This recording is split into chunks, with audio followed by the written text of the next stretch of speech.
কৃষ্ণ কৃষ্ণ হৰে aura Krishna Shankar গুৰু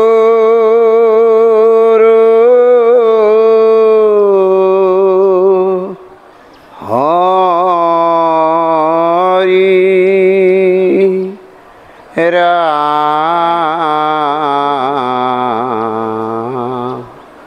ৰাম ৰাম হে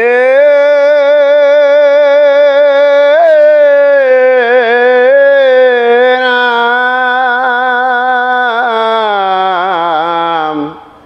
হৰি ৰাম ৰাম ৰাম ৰাম ॐ नमो भगवते वासुदेवाय ॐ नमो भगवते वासुदेवाय ॐ नमो भगवते वासुदेवाय ॐ नमो भगवते वासुदेवाय सच्चिदानंद रूपाय विश्वोत्पत्ति हेतुवे तापत्रय विनाशय श्रीकृष्णाय वयं नमः सकलो निगम कल्पतरु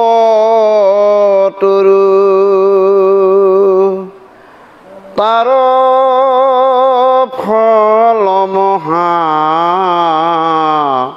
भागवत শুকমুখীয়াখি হুমিত ভৈলাবিদিত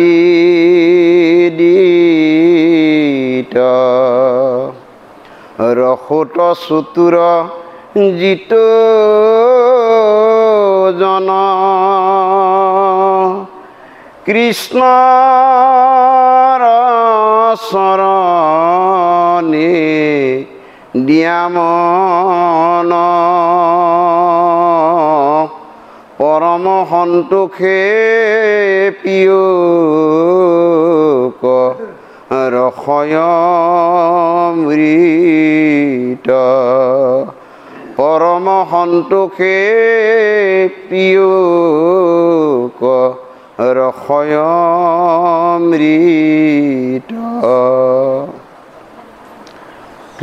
কৃষ্ণ জয় জয়তী অসমীয়া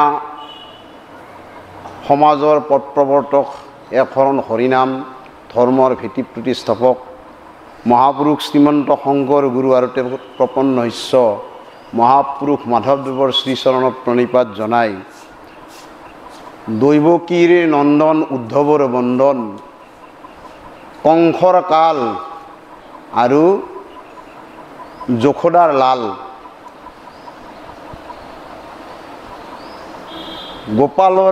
গোৱালৰ গোপাল আৰু ভকতৰ কৃপাল স্বৰূপ পৰম শক্তিমান পৰম সৰ্বজ্ঞ সৰ্বাশ্ৰয় পৰম পুৰুষ পৰমেশ্বৰৰ বাগ্ময় মূৰ্তি এই মহাভাগৱত শাস্ত্ৰত আমি প্ৰণিপাত জনাই আজি এই সত্ৰৰ বাকৰিত সমবেত হোৱা মোৰ নৰৰূপী নাৰায়ণ স্বৰূপ বাপ সমস্ত গোপীস্বৰূপা আই সমস্ত আৰু কণ কণ শিশুসকলৰ হৃদয়ত নিৰ্বিৰাজমান আত্মাক প্ৰণিপাত জনাই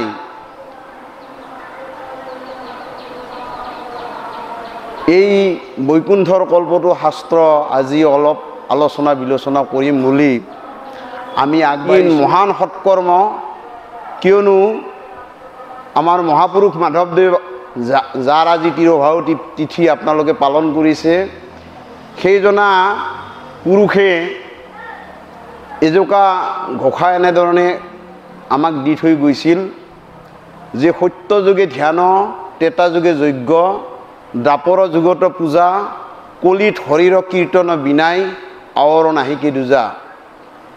আৰু আজি এই সত্ৰৰ বাপাই সমস্তই যি উদ্যোগ হাতত লৈছে, এয়া তেনেকুৱা এটি সৎকৰ্ম, কলিত হৰিৰ নামৰ বিনে একো নাই, এই কথাটোৰেই সাৰ হিচাপে দাঙি ধৰিবলৈ আজি এই ৫৬ দিনীয়া ভাগৱত সত্ৰৰ আয়োজন কৰিছে। আৰু আজি আমি অধমে আপোনাসৱৰ শ্ৰীচৰণত সেৱা নিবেদন কৰি পুনৰবাৰ আজি আমি পাঠৰ মাজলৈ যাম। আপোনালোকে যোৱাকালি ভাগৱতৰ সৃষ্টি বৰ্ণনাৰ ব্ৰহ্মকল্পত যি সৃষ্টি হৈছিল সেই সম্পৰ্কে আপোনালোকে নিশ্চয় শুনিছে। কালি আপোনালোকে কি বুজিছে হয়তো নিশ্চয় ভালকৈ বুজিছে। আজি আমি ব্ৰহ্মকল্প ইতিমধ্যে সমাপ্ত হৈছে যোৱাকালিয়ে, আজি আমি পদ্মকল্পত আৰম্ভ কৰিম। আৰু তাৰ আগতেই আমাৰ এটি ছবিচন্দ আছে, এই ছবিচন্দখিনি আপোনাসৱৰ ওচৰত আমি আগবঢ়াম। আৰু এই ছবিচন্দ কোৱাৰ আগতে আমি কিছু কথা ক'ব লগা আছে। যেনেকুৱা আমাৰ এই দত্ত বৰুৱা সম্পাদনাৰ এই ভাগৱত শাস্ত্ৰ ভাগী, লগতে কেইবাটাও ভাগৱত শাস্ত্ৰ ভাগীত আমাৰ গুৰুজনাৰ এই অনাদি পাতন, আচলতে আমাৰ গুৰুজনাই অনাদি পাতন গোপাল চৰণ দিজে ভাগৱত শাস্ত্ৰৰ ৩য় স্কন্ধৰ উদ্ধৱ বিদুৰ সংবাদ ৰচনা কৰাৰ পাছতো গুৰুজনাই অনাদি পাতন ৰচনা কৰিব লগা কিয় হ'ল? কাৰণ গুৰুজনাই অনাদি পাতনত ইমান সহজ সৰলভাৱে ভাৱে এই সৃষ্টি বৰ্ণনা উল্লেখ কৰিছে। আৰু লগতে তাত কেইটামান কথা, যেনে পাতালৰ বিশদ বিৱৰণ, 14 লোকৰ বিশদ বিৱৰণ, আৰু লগতে মনৰ বিৱৰণ, আমাৰ মন বুদ্ধি চিত্ত অহংকাৰ মনৰ যিটো 4টা অৱস্থা, এই 4টা অৱস্থা সম্পৰ্কে গুৰুজনাই বৰ স্পষ্টভাৱে দাঙি ধৰিছে আপোনাৰ অনাদি পাতনত। কিন্তু আমাৰ গোপাল চৰণ দিজ বাপজনাই তেখেতে যি অনুবাদ কৰিছে তাত এইবিলাক কিছু কিছু কথা স্পষ্ট আছে, যাৰ কাৰণে গুৰুজনাই এই অনাদি পাতন নিজেই ৰচনা কৰিব লগা হৈছিল। যি কি নহওক কৃষ্ণ, যে আজি আমি এই গোপাল চৰণ নিজৰেই আপোনাৰ উদ্ধৱ বিদুৰ সংবাদ, আপোনালোকে যি উদ্ধৱ বিদুৰ সংবাদ শুনি আছে আজিলৈ, এই উদ্ধৱক বিদুৰেনো বাৰু ক'ত লগ পাইছিল? কৃষ্ণক নহয়, মৈত্ৰই নহয়, উদ্ধৱ বিদুৰ নাই। সংবাদটো আজি মৈত্ৰইৰ, কিন্তু আপোনাৰ মৈত্ৰইৰ যদিও আপোনাৰ এই গোটেই সংবাদখিনি আপোনাৰ উদ্ধৱ আৰু বিদুৰৰ, বুজছে না? আৰু এই উদ্ধৱ আৰু বিদুৰ আচলতে লগালগি হৈছিল ক'ত? যমুনাৰ পাৰত। কৃষ্ণৰ বৈকুণ্ঠ পৰায়ণৰ পাছত যমুনাৰ পাৰত লগ হৈছিল। এই উদ্ধৱ বিদুৰ সংবাদ হিচাপে আপোনাৰ এই ভাগৱতৰ আৰম্ভণিটো হৈছে প্ৰথম 3য় স্কন্ধৰ প্ৰথম অধ্যায়ৰ পৰা। আৰু আজি আমি 8ম অধ্যায়ৰ অলপ কথা আলোচনা কৰিম। আৰু এই 8ম অধ্যায়তনো কি কৈছে? এই 8ম অধ্যায়ত কিন্তু এই বাপে যি ক'লে যে মৈত্ৰই আৰু বিদুৰ সংবাদ, ইয়াত মৈত্ৰই মুনি আহিছে, কিন্তু ইয়াত উদ্ধৱ নাই। গতিকে সেইকাৰণে আমি পাঠৰ জৰিয়তে আলোচনা কৰিছোঁ, অলপ দীঘলীয়া। গতিকে আমি কৃষ্ণ হে ৰাম বদতি মৈত্ৰয় ঋষি, ধন্য ধন্য মহাযখী, তুজু কীৰ্তি জগততে ৰৈলা।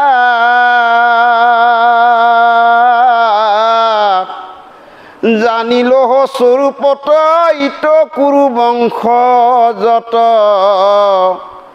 সাধু কহে ভিবে যোগ্য ভৈলা। পৰম বৈষ্ণৱ যম ভক্ত বৈধ্যে নিৰূপম,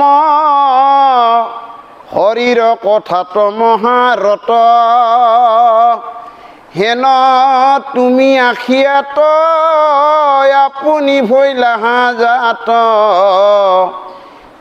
ই বংশৰ কি কৈব মহত।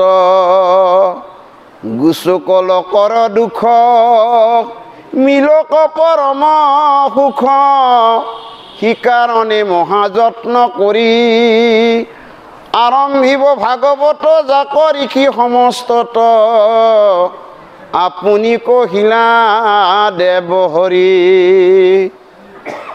যে আমাৰ ইয়াত বদতি মত্যয় ঋষি ধন্য ধন্য মহাযশী তজুকীৰ্তি জগতে ৰহিলা জানি লহ স্বৰূপত ইট কুৰুবংশ যত সাধুক সেবিবে যোগ্য হইলা। কুৰুবংশ বুলি কোৱাৰ লগে লগে আমাৰ পাণ্ডৱ কৌৰৱ এই দুয়োটা কুলকে উভয়ে কুৰুবংশ বুলি কোৱা হয়। আৰু এই পাণ্ডৱ কুল আৰু কৌৰৱ কুল এই সাধুৰ সেৱাৰ যোগ্য বুলি কিয় ক'লে? কাৰণ এই পাণ্ডৱ কুলত আৰু কুৰুকুলত এনেকুৱা কিছুমান ভক্তৰ জন্ম হৈছিল যে যিবোৰ ভক্তৰ জৰিয়তে তেওঁলোকৰ বংশবিলাক উদ্ধাৰ হৈ গৈছিল।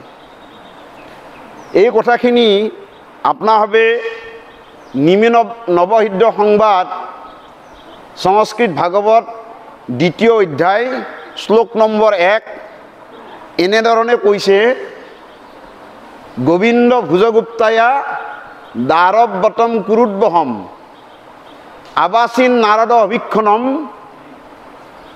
কৃষ্ণ উপাসনা লালসা। যে বাৰে বাৰে নাৰদে কৃষ্ণ উপাসনাৰ কাৰণে ক'ত গৈছিল? দ্বাৰকাত গৈছিল। এই দ্বাৰকা নগৰখন কেনেকুৱা বুলি কৈছে? গোবিন্দ ভুজগুপ্তায়া অৰ্থাৎ ভগৱন্তৰ হস্তপদ্মৰ দ্বাৰা আশ্ৰিত এই দ্বাৰকা নগৰ। আৰু এই দ্বাৰকা নগৰত এজন ব্যক্তিক উল্লেখ কৰিছে কুৰুদ্বহম বুলি।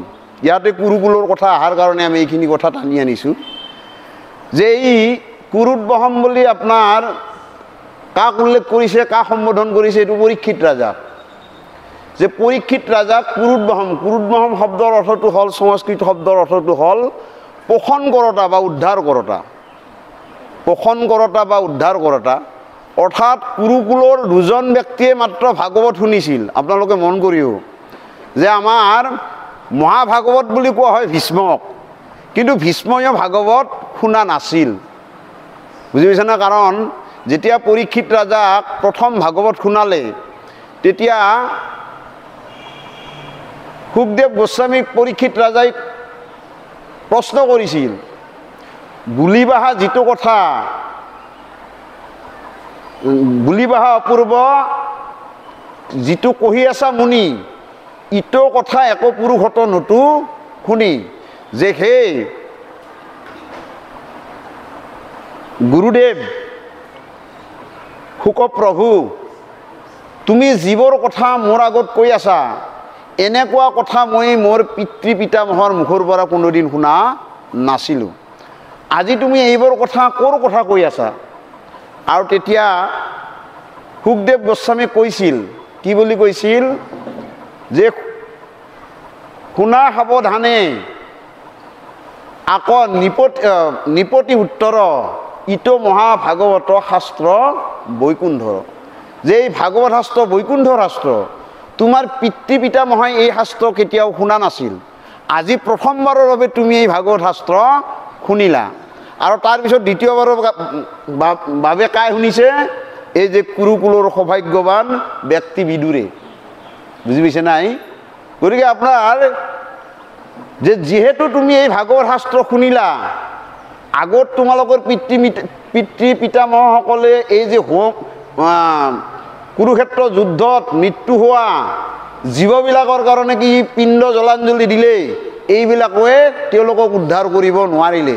এতিয়া তুমিহে উদ্ধাৰ কৰিব পাৰিলা। কাৰণ কিয়? যিহেতু তুমি এই ভাগৱত শাস্ত্ৰ শুনিলা।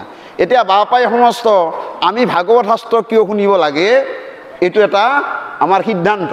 অৰ্থাৎ ভাগৱত শাস্ত্ৰ শুনিলে আমাৰ কি হয়? আমি আমাৰ পিতৃকুল, আমাৰ সমস্ত কুল 21 পুৰুষ উদ্ধাৰ কৰিব পৰা বুলি কৈছে। এইটো সেইকাৰণে প্ৰহ্লাদে ভক্ত আছিল কাৰণে প্ৰহ্লাদে 21 কুল উদ্ধাৰ কৰিছিল নহয়। এইবিলাক কথা আমাৰ কীৰ্তন ঘোষাত আছে। আমি কীৰ্তন ঘোষাৰ একেবাৰে যিটো প্ৰহ্লাদ চৰিত্ৰৰ শেষৰ ঘোষা তাত কৈছে নিহিংসেব লন্ত সাখী শুনিও প্ৰহ্লাদ দিব কন লাগে তোক ইহব প্ৰসাদ পৰম বৈষ্ণৱ তই পুত্ৰ ভৈলি যাৰ 21 পুৰুষ তাৰ কৰিলি উদ্ধাৰ যে 21 পুৰুষ উদ্ধাৰ কৰিলে গতিকে সেইকাৰণে জানিলহ স্বৰূপত ইটো কুৰু বংশজত সাধু সেবিবে যজ্ঞ হইলা আৰু সেইকাৰণে মৈত্ৰই মুনি কুশাৰু সন্তান মৈত্ৰই মুনিয়ে বিদুৰক সম্বোধন কৰি কৈছে যে হে কুৰুকুলৰ জ্যেষ্ঠ বিদুৰ তোমালোকৰ এই কুৰুকুলটোৰ জন্ম হৈছে কেৱল মাত্ৰ সাধুৰ সেৱাৰ কাৰণে তাৰ পিছতে কৈছে পৰম বৈষ্ণৱজম ভক্ত মধ্যে নিৰূপম হৰিৰ কথাত মহাৰত আৰু বিদুৰৰ এটা বেলেগ চিনাকি আছে আপোনালোকক হয়তো কালি যিজন বক্তাই ভাগৱত আলোচনা কৰিছিল এই কথাখিনি কৈছে নহয় আহি কি কৈছিলনো বাৰু এই যে বিদুৰ আচলতে কোন যমৰজা নহয় মাণ্ডব্য মুনিৰ অভিশাপত তেওঁ আহি কি কৰিবগে এই পৃথিৱীত আপোনাৰ মনুষ্য হিচাপে জন্মগ্ৰহণ কৰিব লগা হৈছিল এইবিলাক কথা কালি হয়তো কৈছিল যি কি নহওক আমি পুনৰাবৃত্তি নকৰোঁ পৰম বৈষ্ণৱজম ভক্ত মধ্যে নিৰূপম হৰিৰ কথাত মহাৰত যে ভকতসকলৰ ভিতৰত 6 জন শ্ৰেষ্ঠ আৰু বৈষ্ণৱসকলৰ ভিতৰত 12 জন শ্ৰেষ্ঠ এই বৈষ্ণৱসকলৰ 12 জন কোন কি আছিল আমাৰ কৈছে ব্ৰহ্মা মনোহৰ কপিল কুমাৰ শুক ভীষ্ম বলিৰায় নাৰৰ প্ৰহ্লাদ যম জনক 12 জন সমুদায় নহয় এই যে 12 জন এই মানে ব্ৰহ্মা মনোহৰ কপিল কুমাৰ শুক ভীষ্ম বলিৰায়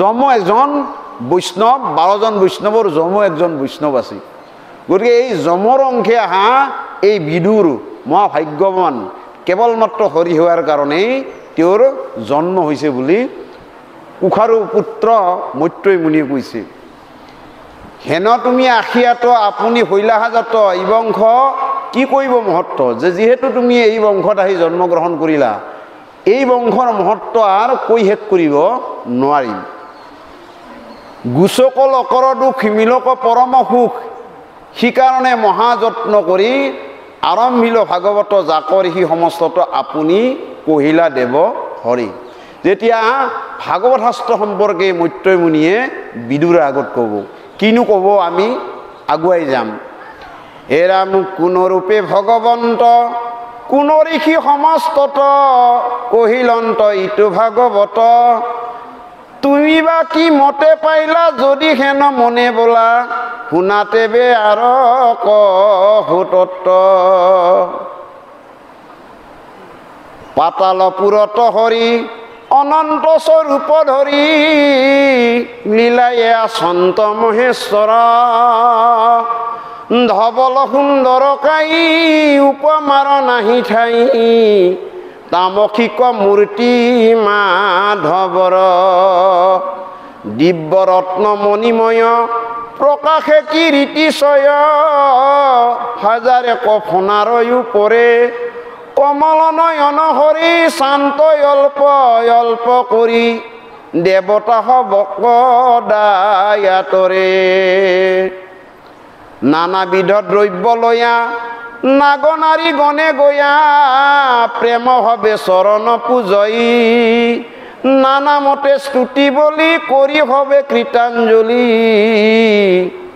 অনুৰূপ পতিক বাঞ্ছয়ী চিত্তে ধৰি বাসুদেৱ ধ্যান পথে কৰি হেব প্ৰেমে গদ গদ কৰি বাণী হাজাৰ এশ মুখ ভৰি নিতে নৱ নৱ কৰি কৃষ্ণ কথা থাকন্ত বখানী এহি মতে কৃপাময় অনন্তয়া চয়তই চাৰি সিদ্ধ পৰম যতনে গংগাধাৰে বুঢ় যাই পাইলা পাছে সেহি ঠাই ভাগৱত শুনিবা কমনে।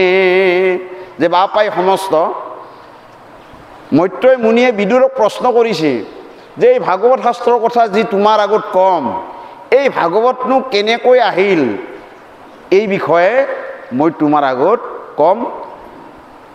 পাতালপুৰত হৰি অনন্ত স্বৰূপ ধৰি লীলাই আচন্ত মহেশ্বৰ। যে আমাৰ পাতাল বুলি যিটো কোৱা হৈছে, আমাৰ 14 লোকৰ তলত 7খন লোক, ওপৰত 7খন লোক। ওপৰৰ 7 লোকৰ কথা কালি কৈছে আৰু তলৰ 7খন লোকৰ কথাও নিশ্চয় কৈছে, তথাপি আমি কৈছোঁ যে অতল, বিতল, সুতল,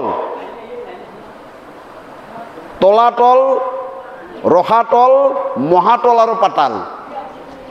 এতিয়া আমাৰ এই যে অতল বুলি কৈছে, যে অতল বুলি কোৱাৰ লগে লগে তাত কোনসকল জীৱ থাকে? অতলত জীৱ থাকে আপোনাৰ ময়ে দানৱৰ সন্তানবিলাক, দানৱৰ সন্তান, তাকো ময়ে দানৱৰ সন্তানবিলাকে অতলত থকা বুলি কৈছে। তাৰপিছত কৈছে বিতল, বিতলত পাৰ্বতী আৰু মহাদেৱ থকা বুলি কৈছে। আৰু সুতলপুৰীত কোনে আছে আমি সকলোৱে জানে নেকি কোনোবাই? সুতলপুৰীত কাই আছে? বলি ৰাজাই। সুতলপুৰীত বলি ৰজা আছে আৰু তাতে দ্বাৰৰক্ষী হিচাপে দৈৱকী নন্দন কৃষ্ণই বলি ৰজাৰ দৌৰী হিচাপে আছে এই সুতলপুৰী। আৰু তাৰপিছতে আপোনাৰ তলাতল, তলাতলত আছে আপোনাৰ এই তক্ষকাদি সৰ্পবিলাক। তাৰপিছত ৰসাতলত আছে দৈত্যসকল আৰু পাতালত আছে বাসুকী নাগ। আৰু এই পাতালৰ 30 যোজন তলত আৰু এখন নগৰী আছে। সেই নগৰীখন আমাৰ এইটো অনাদি পাতনত বৰ সুন্দৰ কৰি দিয়া আছে। সেই 30 যোজন তলত যিখন নগৰী, তাতে এটা কাছৰ ওপৰত এডাল প্ৰকাণ্ড সাপ আৰু এই ধবল বৰণ অৰ্থাৎ বগা সাপ একডাল আছে, তাৰ 1000 ফণা। এই বগা সাপডালৰ সেই কাছটোৰ ওপৰত এই বগা সাপডালৰ 1000টা ফণা আছে বুলি কৈছে। আৰু এই ফণা কেনেধৰণে এই কোক গৈছে, এই কথাও আপোনাৰ অনানি বাটমত বৰ ধুনীয়াকৈ স্পষ্টভাৱে দিয়া আছে। আমি এইবিলাক কথা নকওঁ। এইটো হ'ল আমাৰ যিটো আমি যে কওঁ বলোৰাম, কোনোবাই বলোৰাম কয়, কোনোবাই শংকৰখন কয়, কোনোবাই আপোনাৰ অনন্ত কয় বা কোনোবাই অনন্ত নাগো কয়। এইটো অনন্ত, এইটো ঈশ্বৰ অংশে যাই তমগুণত তেওঁ তাৰমানে তাতে ধাৰণ কৰি আছে। আৰু সদায় বহুত অৰ্থাৎ দৈৱকী নন্দন কৃষ্ণক তেওঁ সদায় আৰাধনা কৰি আছে। আৰু সেই সময়ত ব্ৰহ্মাৰ মানস পুত্ৰ 4জন, ব্ৰহ্মাৰ প্ৰথম সন্তান 4জন, সনক, সনন্দ, সনত কুমাৰ আৰু সনাতন। এই 4জনে কি কৰিলে? পবিত্ৰ গংগাৰ দ্বাৰেদি তেওঁলোকে প্ৰৱেশ কৰিলে। আৰু প্ৰৱেশ কৰি পেলাই তেওঁলোকে সেই যায় আপোনাৰ অনন্তৰ ওচৰ পাৰে আৰু অনন্তক স্তুতি মিনতি কৰিবলৈ ধৰিলে। আৰু অনন্তই তেতিয়া তেওঁলোকৰ সন্তুষ্ট হৈ এই ভাগৱতৰ কথা ক'লে। এইটো আপোনাৰ অনন্ত সম্প্ৰদায় বুলি কৈছে। ভাগৱতৰ এইটো অনন্ত সম্প্ৰদায়। ভাগৱতৰ 2টা সম্প্ৰদায় আছে, এই কথা আমি জানা দৰকাৰ। যে ভাগৱতৰ এটা সম্প্ৰদায় হ'ল নাৰায়ণী সম্প্ৰদায়। আৰু নাৰায়ণী সম্প্ৰদায়টো আপোনাৰ এই সৃষ্টিৰত্ব আছে। এইখিনিও কথা আপোনালোকে 2য় স্কন্ধত পাব। ভাগৱতৰ 2য় স্কন্ধত এইবিলাক কথা আছে। নাৰায়ণী সম্প্ৰদায় এটা আৰু এটা হ'ল আপোনাৰ সাংখ্যায়নী বা অনন্ত সম্প্ৰদায়। এতিয়া এই নাৰায়ণী সম্প্ৰদায় কেনেকৈ আহিছিল আমি সেইখিনি কথাও আপোনালোকক কৈছোঁ।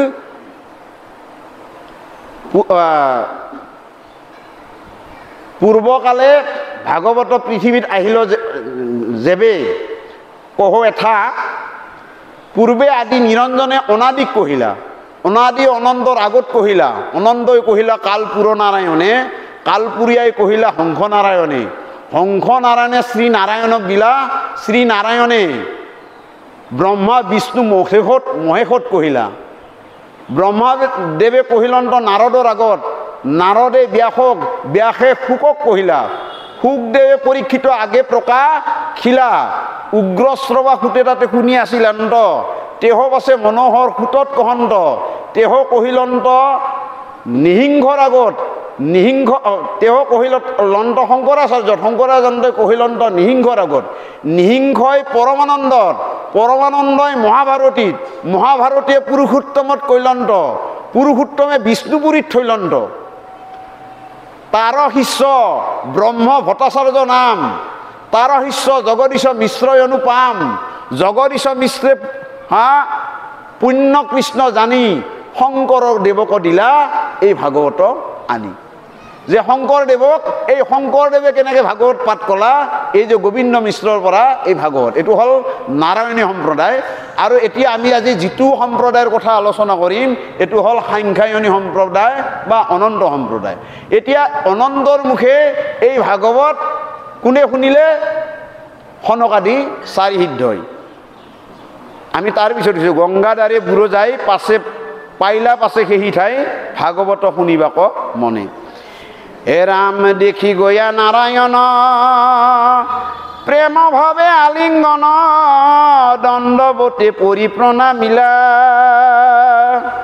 পুলকিত ভৈলাকাই আনন্দৰ সীমা নাই জটা জ্বলে চৰণ তিয়াইলা আৰু তেওঁলোকে এই যে গংগাৰ দ্বাৰেদি প্ৰৱেশ কৰি যায় তেওঁলোকে যেতিয়া গংগাৰ দ্বাৰেদি প্ৰৱেশ কৰিলে তেওঁলোকৰ জটাবিলাক তিতি গ'ল আৰু তিতি গৈ সেই তিতি যোৱা জটাৰে তেওঁলোকে তাৰমানে কি এই আৰাধনা কৰিব ধৰিলা অনন্ত নাগক পাছে মুনি সমস্তত কৈলা মহাভাগৱত অনন্ত ৰূপে ভগৱন্ত তেখম্বে আখিয়া এথা মহাভাগৱত কথা সাংখ্যায়ন লিখিত কহন্ত আৰু এই সনকাদি চাৰি সিদ্ধই কাক কলা পৰমহংস বুলি কোৱাৰ লগে লগে আমি দুজন ব্যক্তিৰ কথা মনলৈ আহে এটা হ'ল সাংখ্যায়ন আৰু আনটো হ'ল আপোনাৰ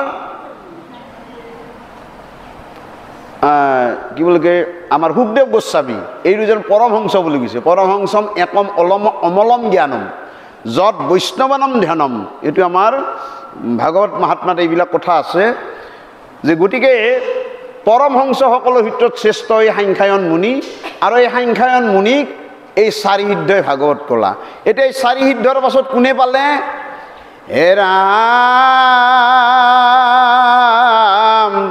মত পাছে সাংখ্যায়ন মহাভাগে আমাৰ গুৰুৰ আগে প্ৰচাৰিলা তুষ্ট হইয়া মনে মত পাছে মুনিবৰ কৃপাময় পৰাশৰ কহিলন্ত পৰম যতনে সাংখ্যায়নে কাক দিলা যে মোৰ গুৰু অৰ্থাৎ কাৰ গুৰু মৈত্ৰয়ৰ গুৰু মৈত্ৰয় মুনিৰ গুৰু আছিল কা পৰাশৰ মুনি এই পৰাশৰ মুনি ভাগৱত ভক্তা কিয় হ'ব লগা হ'ল ইয়াৰ এক ৰহস্য আছে আমি এই ৰহস্যখিনি কৈছোঁ যে আচলতে এই পৰাশৰ মুনি আছিল শক্তিমুনিৰ পুত্ৰ আৰু শক্তিমুনিৰ বাপেক আছিল আপোনাৰ বশিষ্ঠ যে এই শক্তিমুনিক এদিন এখন পুলস্ত মুনি আচলতে ৰাক্ষসৰ পিতৃ ৰাক্ষসকলৰ পিতৃ হ'ল পুলস্ত মুনি আৰু এইবিলাক কথা আমাৰ একেবাৰে দ্বাদশ স্কন্ধত এই শেষৰ ফালে একেবাৰে আছে এই কথাখিনি যে পুলস্ত মুনিৰ পুত্ৰ এই ৰাক্ষসকলে শক্তিমুনিক বধ কৰিছিল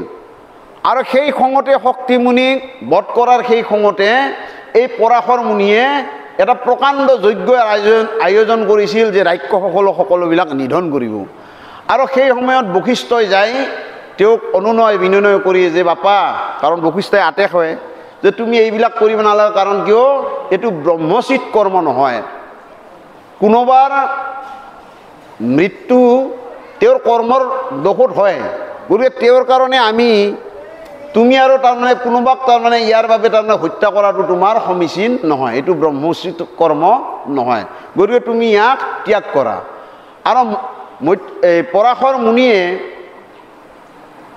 আপোনাৰ বশিষ্ঠ মুনিক সন্মান দি মৰ্যাদা দি পেলাই এই যজ্ঞ সমাপ্ত কৰে যজ্ঞ বন্ধ কৰে আৰু তাৰপিছত পুলস্ত মুনি এই কথাত সন্তুষ্ট হৈ পৰাশৰ মুনিক বৰ দিয়ে যে তুমি বেদৰ মহান বক্তা হবা তুমি বেদৰ সাৰ কথা তুমি জগতত প্ৰচাৰ কৰিবা আৰু এই যি তাৰমানে পৰাশৰ মুনিক পুলস্ত মুনিয়ে মানে আশীৰ্বাদ দিলে আৰু সেই আশীৰ্বাদৰ জৰিয়তে পৰাশৰ মুনি এই ভাগৱত শাস্ত্ৰ সাংখ্য মুনিৰ পৰা পাই কুশাৰু পুত্ৰ মৈত্ৰেয় মুনিক এই ভাগৱত শাস্ত্ৰ প্ৰদান কৰিল। হে ৰাম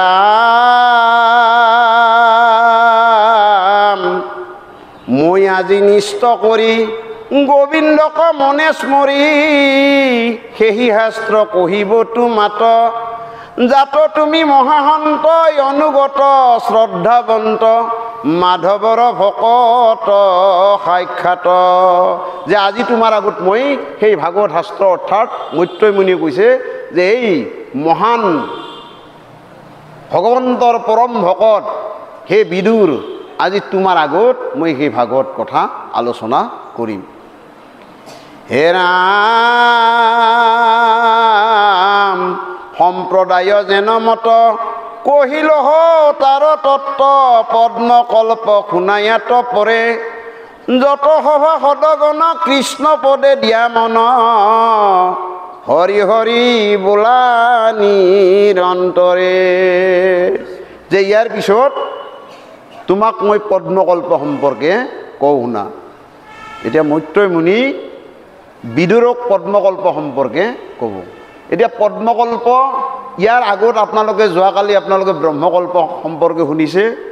24 তত্ত্বৰ জন্ম হৈছে আৰু সেই 24 তত্ত্ব ভগৱানে তাত মায়াৰ দ্বাৰা প্ৰৱেশ কৰি পেলাই ই একত্ৰিত হৈছে আৰু একত্ৰিত হৈ পেলাই কি হৈছে আপোনাৰ পুনৰ ই জলত এটা হিৰণ্যগৰ্ভ বুলি যাক কোৱা হয় এই হিৰণ্যগৰ্ভ ৰূপ ধৰি অৰ্থাৎ সুবৰ্ণ আকাৰৰ এটা ডিম্ব সৃষ্টি হৈছে আৰু সেই ডিম্বটো কি দিব্য হাজাৰ বছৰ থাকি থাকি থাকি তাৰ পৰা কি হৈছে মুখৰ সৃষ্টি হৈছে। এতিয়া বিৰাট পুৰুষৰ সৃষ্টি হৈছে আৰু এই বিৰাট পুৰুষৰ কথা আপোনালোকক নিশ্চয় কালি অলপ কৈছে। গতিকে ইয়াৰ পিছত আপোনাৰ পদ্মকল্প এতিয়া আপোনাৰ ব্ৰহ্মাৰ সেই সময়খিনি ব্ৰহ্মাৰ আধা দিন পাৰ হৈ যায়। অৰ্থাৎ ব্ৰহ্মাৰ আধা দিন পাৰ হৈ যাওঁ বুলি কোৱাৰ লগে লগে আমি কিছু কথা কালৰ ইয়াৰ পাছৰ দুটামান অধ্যায়ত কালৰ নিৰ্ণয় আপোনালোকে পাব। আমি কালৰ কথা অলপ ক'ব লাগিব। এই কাল বুলি কোৱাৰ লগে লগে সময়, এইটো সময়বিলাক আমাৰ কেনেকৈ নিৰূপণ কৰিছে ভাগৱতে আপোনালোকে শুনিব। যে আমাৰ ক্ষুদ্ৰ পৰমাণু বুলি কৈছে যাক আমি তাৰমানে চকুৰে নহয় আমি তাক মনেৰে উপলব্ধি কৰিব নোৱাৰোঁ। ক্ষুদ্ৰ পৰমাণু এনেকুৱা দুটা পৰমাণু লগ লাগি এটা অণুৰ সৃষ্টি হয়। এনেকুৱা তিনিটা পৰমাণু লগ লাগি এটা ত্ৰাসৰণী বুলি কোৱা হয়। ত্ৰাসৰণীটো আমাৰ কেনেকুৱা যে আমাৰ এই কুণ্ডাক্ষৰ যিবিলাক আমাৰ কিছুমান আমাৰ বেৰৰ জোলঙাই দি যি মানে পোহৰ যায় সেই পোহৰৰ যিখিনি তাৰমানে আমাৰ গতি সেই গতিটোৰ লগত তাৰমানে কালক তুলনা কৰিছে। গতিকে আমাৰ ত্ৰাসৰণী তিনি ত্ৰাসৰণী বুলি 1 ক্ৰুটি 100 ক্ৰুটিয়ে 1 বেদ 3 বেদে 1 লভ 3 লভে 1খন 5খনে 1 কাজ 3 লভে 1 নিমেষ 3 নিমেষে 1খন 5খনে 1 কাজটা 15 কাজটাই 1 লঘিতা। লঘিতা মানে হ'ল কি জানে না আমাৰ দণ্ড। লঘিতা বা নাৰিকা বা দণ্ড বুলি কোৱা হয়। অৰ্থাৎ আমাৰ 24 মিনিট এনেকুৱা 6 বা 7 দণ্ড মিলি 1 প্ৰহৰ আৰু এনেকুৱা 4 8 প্ৰহৰত আমাৰ ব্ৰহ্মাৰ এটা দিন আৰু 4 8 প্ৰহৰত মনুষ্যৰ এটা দিন আৰু এটা ৰাতি 4 8 প্ৰহৰ আৰু এনেকুৱা 7টা দিনত আমাৰ এসপ্তাহ দিন ৰাতিত এসপ্তাহ আৰু এনেকুৱা 2টা সপ্তাহত এটা পক্ষ 2টা পক্ষ লগ লাগি এটা মাহ আৰু 2টা মাহ লগ লাগি এটা ঋতু আৰু 3টা ঋতু লগ লাগি আপনার এটা আয়ন অর্থাৎ 6 মাহর এটা আয়ন উত্তর আয়ন আর দক্ষিণ আয়ন আমার এটা আয়ন আপনার 6 মাহ গলে আমার তিনিটা ঋতু লগ লাগি একটা আয়ন আর এনেকুৱা আপনাৰ 2টা আয়ন মিলে আমাৰ এটা সম্বৎসৰ অৰ্থাৎ মনুষ্যৰ 1 বছৰ আৰ মনুষ্যৰ যেতিয়া 1 বছৰ হয় পিতৃলোকৰ 1 দিন হয় মনত ৰাখব আপনাদেৰ যে পিণ্ডৰ এই পিতৃলোকৰ 1 দিন আৰ এনেকুৱা পিতৃলোকৰ যেতিয়া এটা বছৰ হ'ব তেতিয়া দেৱতাসকলৰ 1 দিন আৰু দেৱতাসকলৰ যেতিয়া আপোনাৰ কি হ'ব জানে না 12000 বছৰ দেৱতাসকলৰ 12000 বছৰ কেনেকৈ কৈছো এটো দিব্য বছৰ দেৱতাসকলৰ দিব্য বছৰ বুলি কোৱা হয় 12000 বছৰ কেনেকৈ যে সত্য যুগত 4800 বছৰ মানে 2 শূন্য মিলি 4 4 8 আৰু আপোনাৰ 4000 4008 বছৰ সত্য যুগত, ত্ৰেতা যুগত হ'ল আপোনাৰ 3600 বছৰ, দ্বাপৰ যুগত 4000 আপোনাৰ 200 বছৰ আৰু কলি যুগত 1100 বছৰ। গতিকে এই গোটেই মিলি লগ লাগি আপোনাৰ 12000 বছৰ হয়। আৰু আপোনাৰ এই যে আমি ক'লোঁ 4008 বছৰ পূৰণ 360, অৰ্থাৎ মনুষ্যৰ 360টো পূৰণ কৰিলে 17,28,000 বছৰ। মনুষ্যৰ সত্য যুগটো হ'ল 17,28,000 বছৰ, ত্ৰেতা যুগটো হ'ল 12,96,000 বছৰ, দ্বাপৰ যুগটো হ'ল আপোনাৰ 8,64,000 বছৰ আৰু কলি যুগ হ'ল 4,32,000 বছৰ। এই গোটেই চাৰিটা যুগ লগ লাগি এটা দিব্য যুগ বুলি কোৱা হয়। আৰু এটা দিব্য যুগৰ আয়ুকাল হৈছে 43 কোটি 20 লক্ষ বছৰ। মনুষ্যৰ 43 কোটি 20 লক্ষ বছৰ হ'ল এটা দিব্য যুগ। এনেকুৱা আপোনাৰ 1000 দিব্য যুগত ব্ৰহ্মাৰ এটা দিন আৰু ব্ৰহ্মাৰ ঠিক 1000 দিব্য যুগত ব্ৰহ্মাৰ এটা ৰাতি। গতিকে আমি এই সংখ্যাটো আপোনালোকে হিচাপ কৰি ল'ব। গতিকে ব্ৰহ্মাৰ এটা দিন আৰু এটা ৰাতি, গতিকে ব্ৰহ্মাৰ 100 বছৰ অৰ্থাৎ 50 বছৰ পাৰ হৈ গৈছে, এইটো ব্ৰহ্মকল্প। এতিয়া আমাৰ ব্ৰহ্মাৰ ৰাতিপুৱাল আপোনালোকে ভাবি লওক, ব্ৰহ্মাৰ ৰাতিপুৱা হৈছে, এতিয়া ব্ৰহ্মাৰ দিন আৰম্ভ হ'ব। আৰু দিননো কেনেকৈ হয় আৰম্ভ আপোনালোকে শুনিব। হেৰাম মত্যই অৱদতি শুনা কৌৰৱ নন্দন, জগত সংহাৰ কৰি প্ৰভু নাৰায়ণ, আৰ জীবক উদৰে ধৰি যোগ নিদ্ৰা চলে, অনন্ত শয্যাত যেবে শুয়া কৌতূহলে। কৈছে যে আমাৰ অনাদি পাতনত কৈছে, একেশ্বৰে আছো আমি আদি নিৰঞ্জন, সৃষ্টি নহে আবে নকৰে হবন। যে মই অকলে অকলে আছো, মোৰ সৃষ্টি নাই, যাৰ কাৰণে মোক শোভা নকৰে। মই সমস্ত 14 লোক মোৰ হৃদয়তে আছে, আৰু মায়াকো মোৰ গৰ্ভত তাৰমানে ধাৰণ কৰি ৰাখিছোঁ, সমস্ত জীৱক মোৰ গৰ্ভত ধাৰণ কৰি ৰাখিছোঁ। গতিকে মোৰ আজি ভাল লগা নাই, গতিকে মই কি কৰিম, মই পুনৰ সৃষ্টি ৰচনা কৰিম। এই বুলি তেওঁৰ মনৰ সংকল্প লৈছে নাৰায়ণে। হে ৰাম তেবেই তিনি লোক জলে বিয়পিল, হাজাৰে কযুগ তাতে আছা কৃপাশীল, পুনি সৃষ্টি কালে ভগৱন্তে মন দিলা, তেতিক্ষণে নাভিহন্তে পদ্মবাজ হইলা। আৰু কি হ'ল, সৃষ্টিৰে যেতিয়া তেওঁ কল্পনা কৰিল, তেওঁৰ এই অনন্ত শয্যাত শুই আছে, গোটেই জলৰ মাজত অনন্ত শয্যাত শুই আছে, আৰু কি কৰিলে, নাভিৰ পৰা তেওঁৰ এটা পদুম ফুলৰ সৃষ্টি হ'ল। আৰু এই পদুম ফুলটোৱে আমাৰ সংস্কৃত ভাগৱতত বৰ সুন্দৰ কৈছে, এই পদুম ফুলটোৱে আচলতে আমাৰ বিৰাট পুৰুষ। এই পদুম ফুলটোতে আপোনাৰ গোটেই জীৱ জগত আছে। আৰু এই যে ভগৱন্তই বাৰে বাৰে এই যে সৃষ্টিখন ৰচনা কৰিব লাগে, তেওঁৰ আনন্দৰ কাৰণে নহয়, আমাক উদ্ধাৰ কৰাৰ কাৰণে। এই কথাখিনিও আমি জানিব লগা, যে কেনেকৈ আমাক উদ্ধাৰ কৰাৰ কাৰণে। আপোনালোকে পাছত এইবিলাক পাব, তথাপি মই আগতীয়াকৈ কৈছোঁ যে এই যে অনন্ত শয্যাত শুই থাকে, তেওঁ গোটেই জীৱ জগতক তাৰমানে কি তেওঁৰ উদৰত ৰাখি থৈ দিয়ে। মায়াৰ উদৰত থাকে, মায়া তেওঁৰ উদৰত থাকে, গতিকে ৰাখি থৈ দিয়ে। এই যে জীৱবিলাক পুনৰ পৃথিৱীত সৃষ্টি কৰি দিয়ে, এই জীৱবিলাকক কি জানেনে, একোটা চান্স দিয়ে, যে তোমালোকক আৰু এটা চান্স দিয়া হ'ল, যাতে তোমালোকে তাৰমানে এই পৃথিৱীত আহি তোমালোকে এই বিষয় বাসনাৰ লগত তাৰমানে সম্বন্ধ নাৰাখি, কেৱল দৈৱকী নন্দন কৃষ্ণৰ লগত সম্বন্ধ কৰি পেলাই তোমালোকৰ এই জীৱটো বৈকুণ্ঠ প্ৰাপ্ত কৰা। বৈকুণ্ঠ আৰু কেনেকুৱা, আপোনাৰ দ্বিতীয় স্কন্ধ ভাগৱতৰ যেতিয়া সৃষ্টি বৰ্ণনা কৈছে আমাৰ এইটো নাৰায়ণী সম্প্ৰদায়ত, তাতে আপোনাৰ যেতিয়া ব্ৰহ্মাই এইখিনি কথা আহিব, ইয়াত কিন্তু এইখিনি কথা উল্লেখ কৰি দিয়া নাই, আমি সেইখিনি কথা পাছত ক'ম। যে যি কি নহওক, এনেকৈ আমাক একোটা সুবিধা দিয়ে, তাৰমানে যেতিয়া এই সৃষ্টি হয়, সৃষ্টি হোৱা মানে আমাৰ কি হ'ল জানা, আমাৰ পুনৰ এই পৃথিৱীত আহিবৰ হ'ল। আৰু পৃথিৱীত আহি পেলাই আমি কি কৰিব লাগে, আমি এই পৃথিৱীত আমাৰ লক্ষ্য উদ্দেশ্য জীৱৰ কি হ'ব লাগে, ঈশ্বৰৰ লগত সম্বন্ধ। কিন্তু আমি ঈশ্বৰৰ লগত সম্বন্ধ নকৰি আমি কি কৰি আছোঁ, ইয়াতে আমি এই মায়াৰ বাজাৰত তাৰমানে কি, মানে সেই চাইনা মাল কিনাৰ দৰে, মায়াৰ বাজাৰত চাইনা মাল কিনাৰ দৰে আমি ঘূৰি আছোঁ ইয়াতে।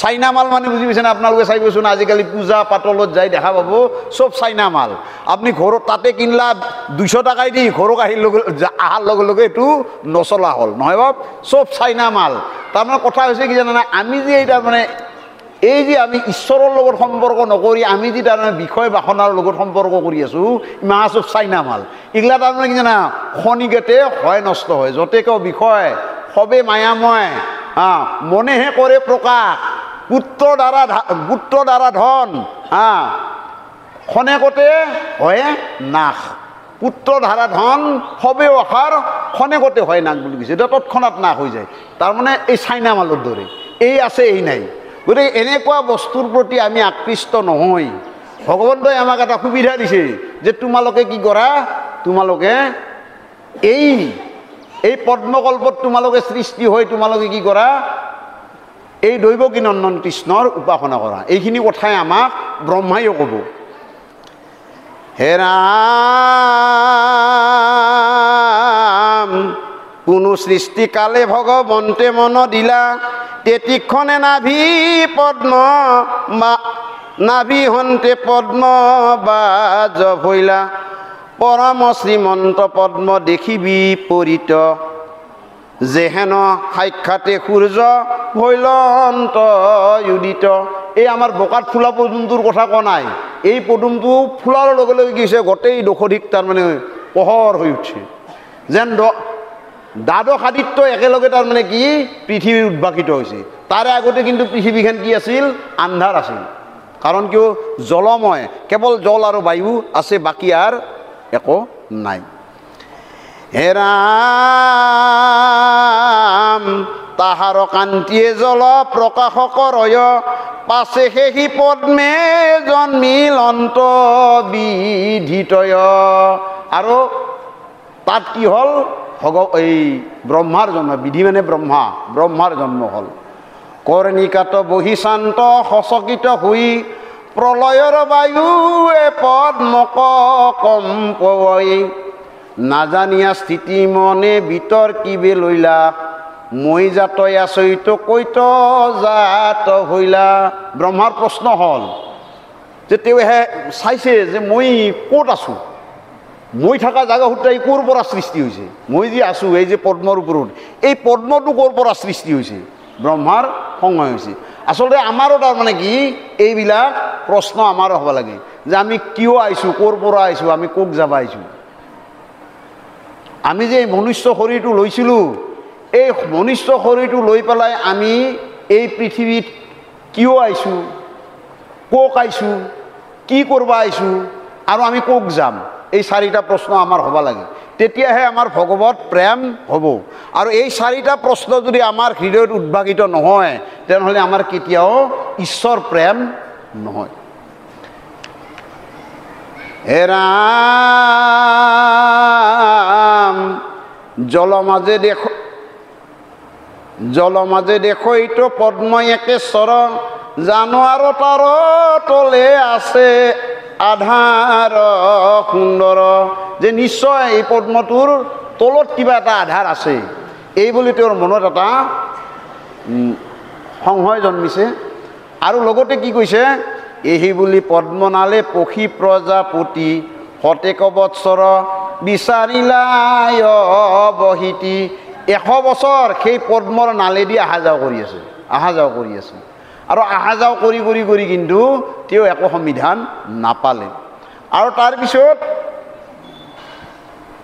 হে ৰাম নপাই তাৰ অন্ত দুনাই উঠি আহিল অন্ত পদ্মৰ ওপৰে বখি বিস্ময়ে গুণন্ত তেওঁ চিন্তা কৰিব ধৰিলা যে ইয়াতো একো নাই এইটো কি বস্তু মই ক'ক আহিলোঁ কি হ'ল মোৰ এই বুলি যেতিয়া চিন্তা কৰলা ভগৱন্তই তেওঁৰ মানে যিটো আসক্তি তেওঁৰ জানাৰ যিটো আচলতে আমাৰ কথাটো ব্ৰহ্ম জিজ্ঞাসু আচলতে আমাৰ এইটোৱেই মূল সূত্ৰ আমাৰ ব্ৰহ্মসূত্ৰৰ মূল বস্তু হ'ল এইটোৱে যে অথাটো ব্ৰহ্ম জিজ্ঞাসু আমি তাৰমানে ব্ৰহ্ম কি তাৰ বিষয়ে আমি জানাৰ সদায় আমাৰ এটা মনত লিপ্সা থাকিব লাগে গতিকে এই ব্ৰহ্ম সম্পৰ্কে যদি আমাৰ জানাৰ লিপ্সা নাথাকে তেনেহ'লে আমাৰ এই মনুষ্য শৰীৰটো কেতিয়াও ধন্য হ'ব নোৱাৰে ঠিক যেনেকৈ ব্ৰহ্মাৰ যে মই কোনি মই ক'ৰ পৰা আহিছোঁ মই কিয় আহিছোঁ এই বুলি তেওঁ তাৰমানে চিন্তা হতে কি হৈছে ভগৱন্তৰ তেওঁৰ প্ৰতি কৃপা জন্মিছে আৰু যেতিয়া ভগৱন্তৰ তেওঁৰ প্ৰতি কৃপা জন্মিছে ভগৱন্তই তেওঁক এটা সুযোগ দিছে কি বুলি হে ৰাম পতক্ষণে তপ তপ শুনিলা বচন গাঁও চালিতে তীক্ষণে চাইলা ৰংগমন যে এটা শব্দ শুনলা তপ আৰু তপ দুটা শব্দ আমি এই ত শব্দটো দুটাৰ আপুনি বিস্তৃত ব্যাখ্যা আপোনাৰ সংস্কৃতত আছে এইবিলাক আমি নকৰোঁ কাৰণ আমাৰ বহুত দীঘলীয়া হ'ব তথাপি আমি দুটা কথা কৈছোঁ তপ দুই ধৰণৰ তপ যে আমি দেখা পাওঁ কেতিয়াবা কেতিয়াবা ইন্দ্ৰিয় সুখৰ কাৰণেও মানুহে তপ কৰে নহয় উদাহৰণস্বৰূপে আমি আনবা পাৰোঁ কাক হিৰণ্যকশিপুই কেৱল মাত্ৰ কি তেওঁৰ জীৱনটোক তাৰমানে সুৰক্ষা দিয়াৰ কাৰণে বাৰে বাৰে তপ কৰিছিল কিন্তু ব্ৰহ্মাক এই যিটো তপ কৰিব দিছে সেই তপটো কিন্তু নিজৰ সুৰক্ষাৰ কাৰণে কৰা তপ নহয় কাৰণ তেওঁ ব্ৰহ্মাণ্ড সৃষ্টিৰ দায়িত্ব বহন কৰিব লাগিব এই যে প্ৰপঞ্চ ব্ৰহ্মাণ্ড সৃষ্টিৰ দায়িত্ব গ্ৰহণ কৰিব লাগিব কাই ব্ৰহ্মাই আৰু সেই তপহে তাৰমানে কৰিব দিছে অৰ্থাৎ আমি সেই তপটো কেনেকুৱা আমাৰ মাষ্টৰবিলাক বহুত আছে মাষ্টৰবিলাকে ছাত্ৰবিলাকক কয় ছাত্ৰ নাম অধ্যয়নম তপ অৰ্থাৎ ছাত্ৰৰ কি জানে না অধ্যয়নেই মূল কাম আৰু এই ছাত্ৰ আছিল প্ৰথম ছাত্ৰ আছিল এই পৃথিৱীৰ প্ৰথম ছাত্ৰ আচলতে ব্ৰহ্মা এইখিনি কথা ক'ত পোৱা যায় আমাৰ ভাগৱতৰ প্ৰথম শ্লোক জন্মাদস্য যতসন্যায় দ্বিতৰত স্বাৰ্থস্য ভিজ্ঞস্বৰাত তেন ব্ৰহ্মা হৃদা চাবলৈ ভাব তেন ব্ৰহ্মা হৃদা য আদি কবয়ে মুজ্জন্তী যে সেই তেন ব্ৰহ্মা সেইজন ব্ৰহ্মাৰ হৃদয়ত বেদ নিহিত কৰিছিল ভগৱন্তই বেদ এইটোৱে আমাৰ চতুশ্লোকী ভাগৱত আমি অলপ পাছত এই কথাখিনি আপোনালোকক জনাম যে এই চাৰি বেদৰ তত্ত্ব প্ৰথম আৰম্ভণিতে ব্ৰহ্মাই সেইকাৰণে ব্ৰহ্মাই প্ৰথম ছাত্ৰ এই জীৱজগতৰ প্ৰথম ছাত্ৰ ব্ৰহ্মাই প্ৰথম স্ৰষ্টাও তাৰমানে প্ৰপঞ্চ জগতৰ প্ৰথম স্ৰষ্টাও ব্ৰহ্মাই আৰু সেইকাৰণে ব্ৰহ্মাই আদিকবি ব্ৰহ্মাক আদিকবয় মুজ্জন্তী বুলি কৈছে যে সেই আদিকবিও তাৰমানে মহান্বিত হয় কৃষ্ণৰ যিটো মায়া শক্তি এই মায়া শক্তিত সেই আদিকবিও মোহিত হৈ যায় ব্ৰহ্মায়ো সেইকাৰণে আমাৰ গায়নে হয় আইসকলে ব্ৰহ্মাই আদি কৰি জীৱজত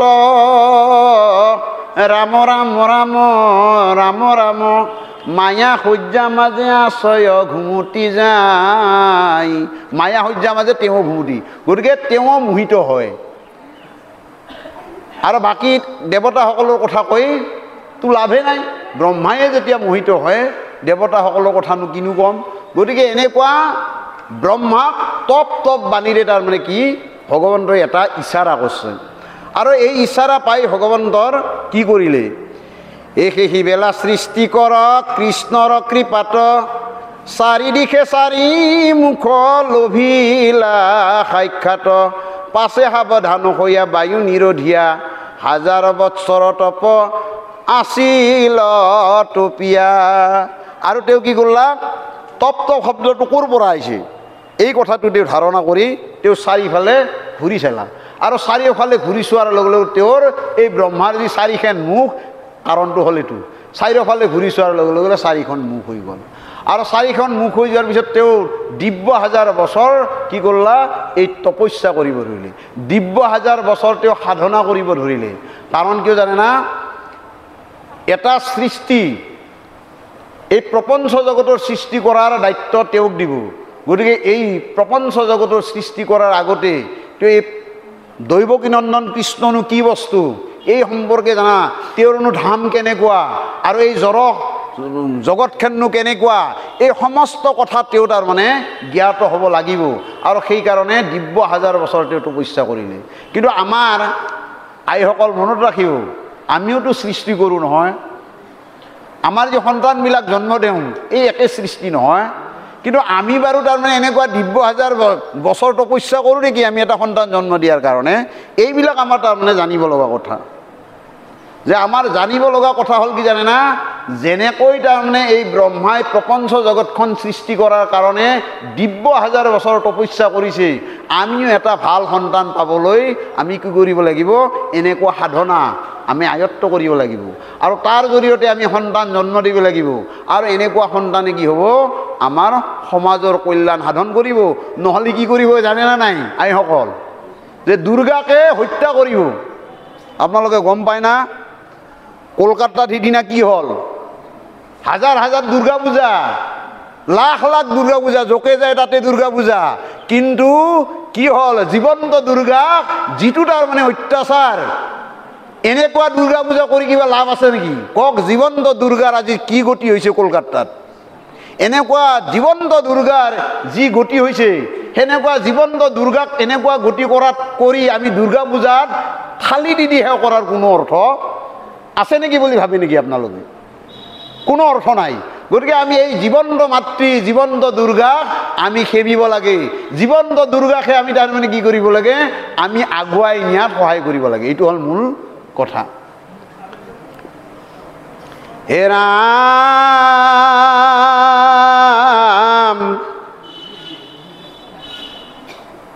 সেহি বেলা সৃষ্টি কৰ কৃষ্ণৰ কৃপাত, হে ৰাম তেবে বিধি হৃদয়ত ঈশ্বৰক পাইলা, চক্ষু মেলি বাহিৰত সাক্ষাতে দেখিলা। আৰু এনেকুৱা 70,000 বছৰ যেতিয়া তপস্যা কৰলা, তেওঁৰ হৃদয়তো ভগৱন্ত আৰু বাহিৰতো ভগৱন্ত, দুফালে ভগৱন্ত। এইখিনি কথা অলপ বিশদভাৱে আমাৰ দ্বিতীয় স্কন্ধ ভাগৱতত কৈছে। এই গোটেই ভগৱন্তই কি জানে না, অপ্ৰাকৃত যিখন জগত, আচলতে আমাৰ প্ৰাকৃত জগতখনত কৰিবলৈ অপ্ৰাকৃত জগতখন 3 গুণ ডাঙৰ। অৰ্থাৎ আমাৰ এই যে প্ৰাকৃত জগতখন আছে, এই প্ৰপঞ্চ অৰ্থাৎ অনন্ত কোটি যি ব্ৰহ্মাণ্ড আছে, এই অনন্ত কোটি ব্ৰহ্মাণ্ড বোলে গোটেই সৃষ্টিৰ, ভগৱন্তৰ গোটেই সৃষ্টিৰ বোলে 4 ভাগৰ 1 অংশহে মাত্ৰ অনন্ত কোটি ব্ৰহ্মাণ্ড প্ৰপঞ্চ জগত। বাকী 3 অংশ আপোনাৰ কি জানে না, আপোনাৰ বৈকুণ্ঠ। এই বাকী 3 অংশ ইমান খালী জেগা পৰি আছে, আমি তাকে যাওয়াৰ কথা নাভাবোঁ, কিন্তু নহয়, আমি এতে হেঁচা চেপা কৰি আছোঁ। অনন্ত কোটি ব্ৰহ্মাণ্ড মাত্ৰ এটা অংশ, আমি এতে হেঁচা চেপা কৰি মৰি আছোঁ। কিন্তু আমাৰ তাত সেই মানে বৈকুণ্ঠ আপোনাৰ 3 অংশই বেছি ইয়াত কৰি, কিন্তু আমি তাকে যাওয়াৰ কথা। তাতে যাই যে আমি শুদ্ধভাৱে উশাহ নিশাহ ল'ব পাৰিম, তাতে যাই যে আমি ঈশ্বৰৰ দৰে ৰূপ ধাৰণ কৰিব পাৰিম, আমি এই কথাটো আমি কেতিয়াও কল্পনালৈ আনিবই নোৱাৰোঁ। আৰু এইটোৱে আমাৰ তাৰমানে কি জানা না, মায়া। এইটোৱে আমাৰ মায়াত আবদ্ধ হৈ থকা। গতিকে মায়াই আমাক বান্ধা নাই, কালি কৈছে বোলে আমাৰ মায়াই আমাক বান্ধা নাই, মায়াক আমি বান্ধি আছোঁ, নহয়? গতিকে আমি সেইকাৰণে আমি কি কৰিব লাগিব, আমি সেই যে আমাৰ এই প্ৰপঞ্চ জগতখনত উশাহ নিশাহ ল'ব পৰা আমাৰ বৰ্তমান সমস্যা হৈ আহিছে। গতিকে আমি এই প্ৰপঞ্চ জগতখন বাদ দি আমি কি কৰিব লাগে, আমি বৈকুণ্ঠ ধামলৈ যাওয়াৰ আমি ইচ্ছা প্ৰকাশ কৰিব লাগে আৰু এই সাধনাবিলাক আমি কৰিব লাগে। হে ৰাম, ৰূপক বৰ্ণাও তুমি শুনা মন কৰি, পৰম মৃণাল সময় অনন্ত এখন, তান কলে বসিয়ায়া সন্ত নাৰায়ণ। মৰকত শিলাময় পৰ্বতৰ কান্তি, যিনি শ্যাম শৰীৰ প্ৰকাশ কৰে কান্তি।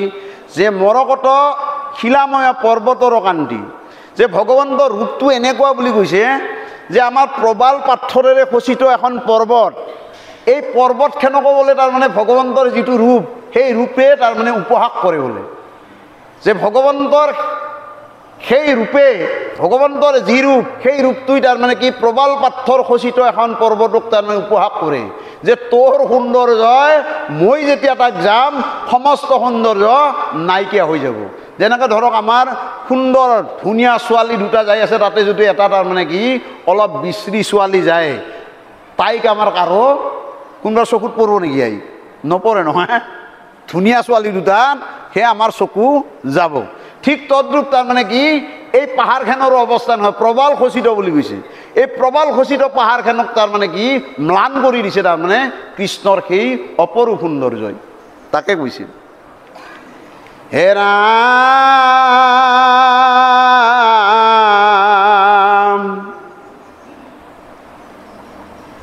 সন্ধ্যাৰ মেঘৰ ছায়া যিনি পৰ কাষ প্ৰভুৰ শৰীৰে দিব্য জ্বলে পীতবাস।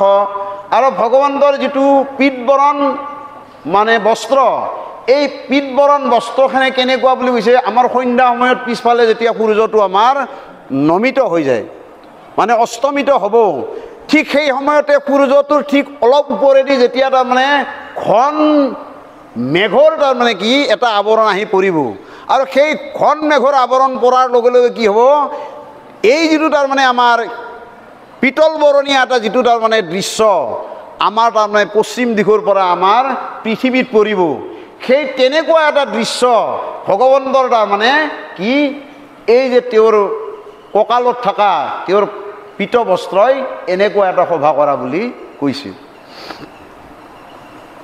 হে ৰাম প্ৰভুৰ শৰীৰে দিব্য জ্বলে পীত সুবৰ্ণ কিৰীটি মাথে দেখি মনোহৰ অলকা তিলক সমে কপাল সুন্দৰ। সুবৰ্ণৰ কিৰীটি মাথে দেখি মনোহৰ, ভগৱন্তৰ মাথাত সুবৰ্ণৰ কিৰীটি আছে আৰু তাতে কি আছে, অলকা তিলক সমে কপাল সুন্দৰ। কপালখনত দুটা বস্তু থাকে ভগৱন্তৰ, এটা কি থাকে আপোনাৰ এটা দীঘলীয়া ফোট, আপোনালোকে চাব, আৰু সেই দীঘলীয়া ফোট দুটাৰ মাজেদি এনেকুৱা আজিকালি আমাৰ ডেকা ছোৱালীবিলাকে দেই, ইয়াতে ডেকা ছোৱালী নাই, আপোনালোকে চাব ডেকা ছোৱালীবিলাকে দুধাৰি চুলি ধুনীয়াকৈ এনেকৈ অমলে আনে নহয়, এই অমলে আনা দুধাৰি চুলি কিন্তু কৃষ্ণয়ে তাৰমানে হেৰি কৰিছে, এইটো কৃষ্ণৰ, এইটোৱে অলকা বান্ধি বুলি কয়, এইটো অলকা বান্ধি।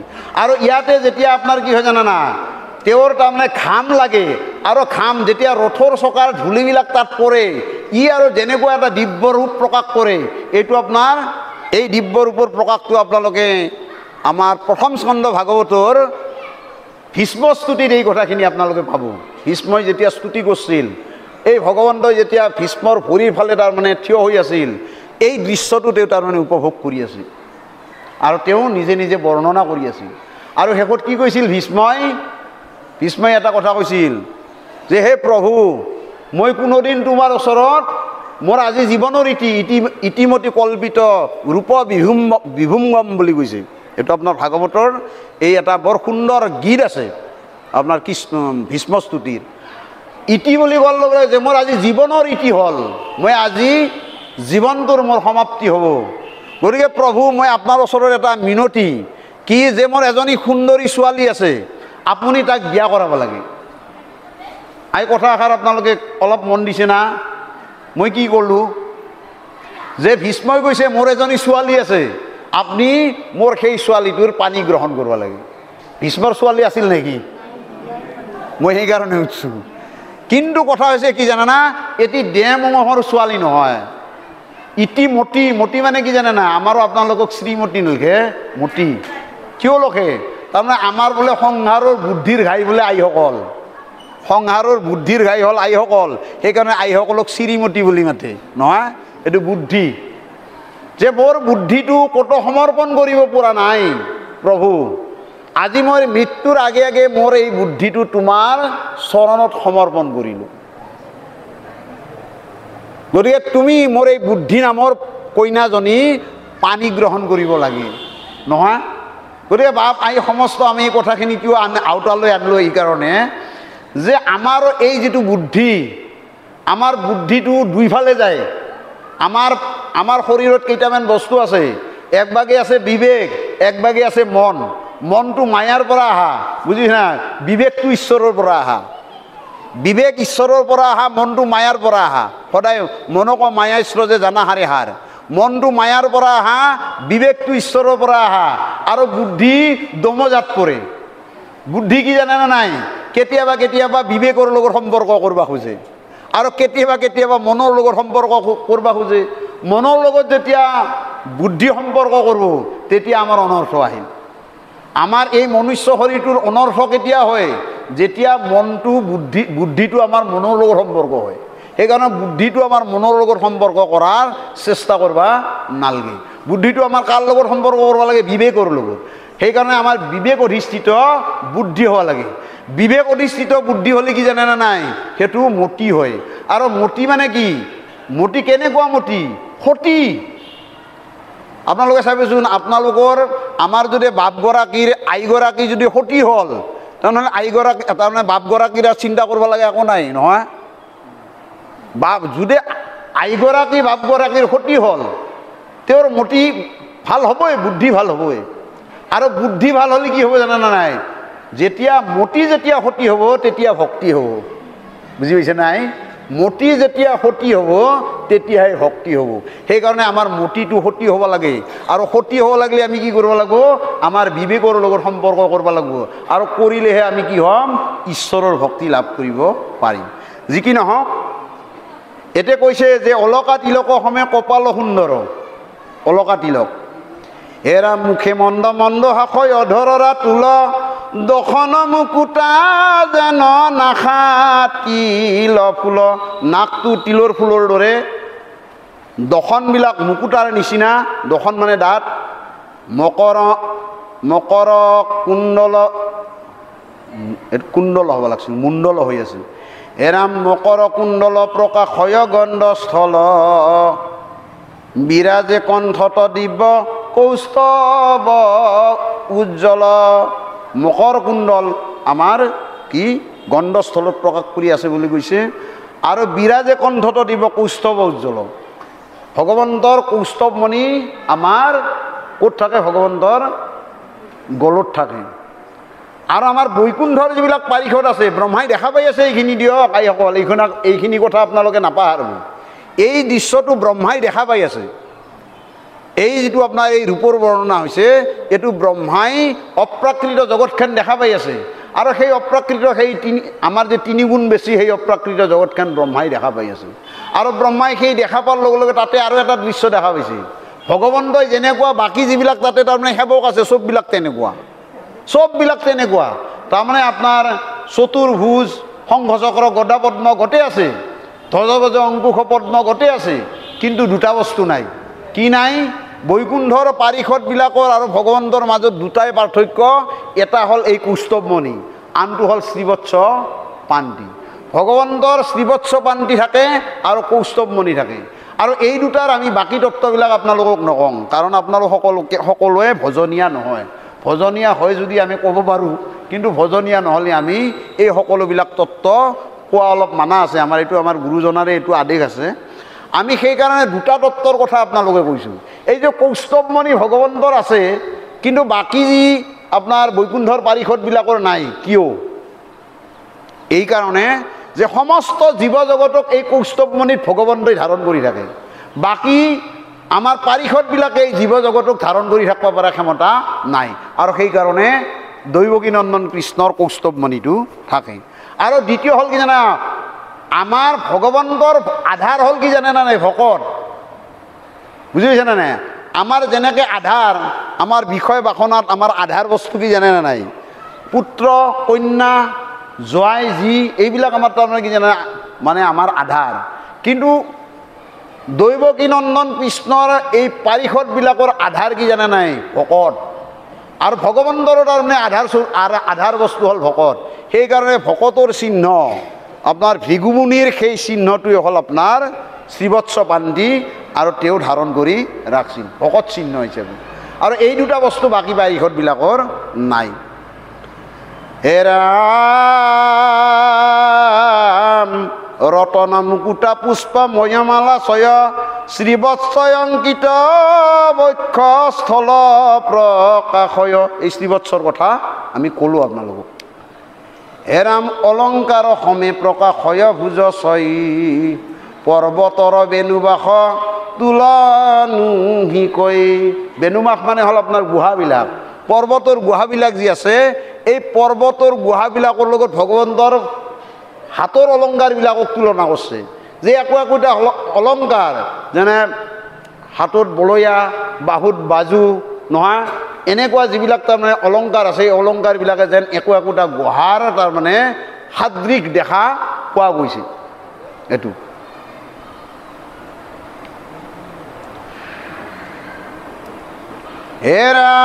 হেৰাম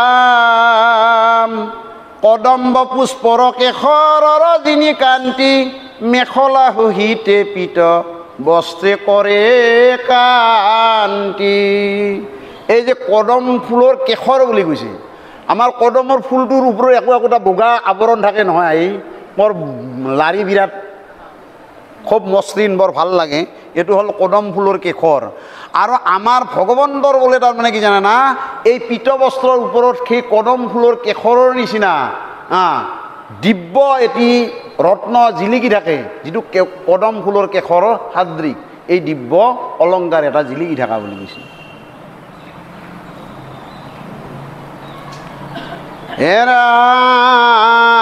এৰাম উৰুদুইৰ আমকল জংঘা সুবলিত, দশন সজলে যেন চন্দ্ৰমায়ুদিত, ভকতৰ মনপুৰী ৰাতুল চৰণ, ওপৰক তুলি দেখাও এ ঘন ঘন।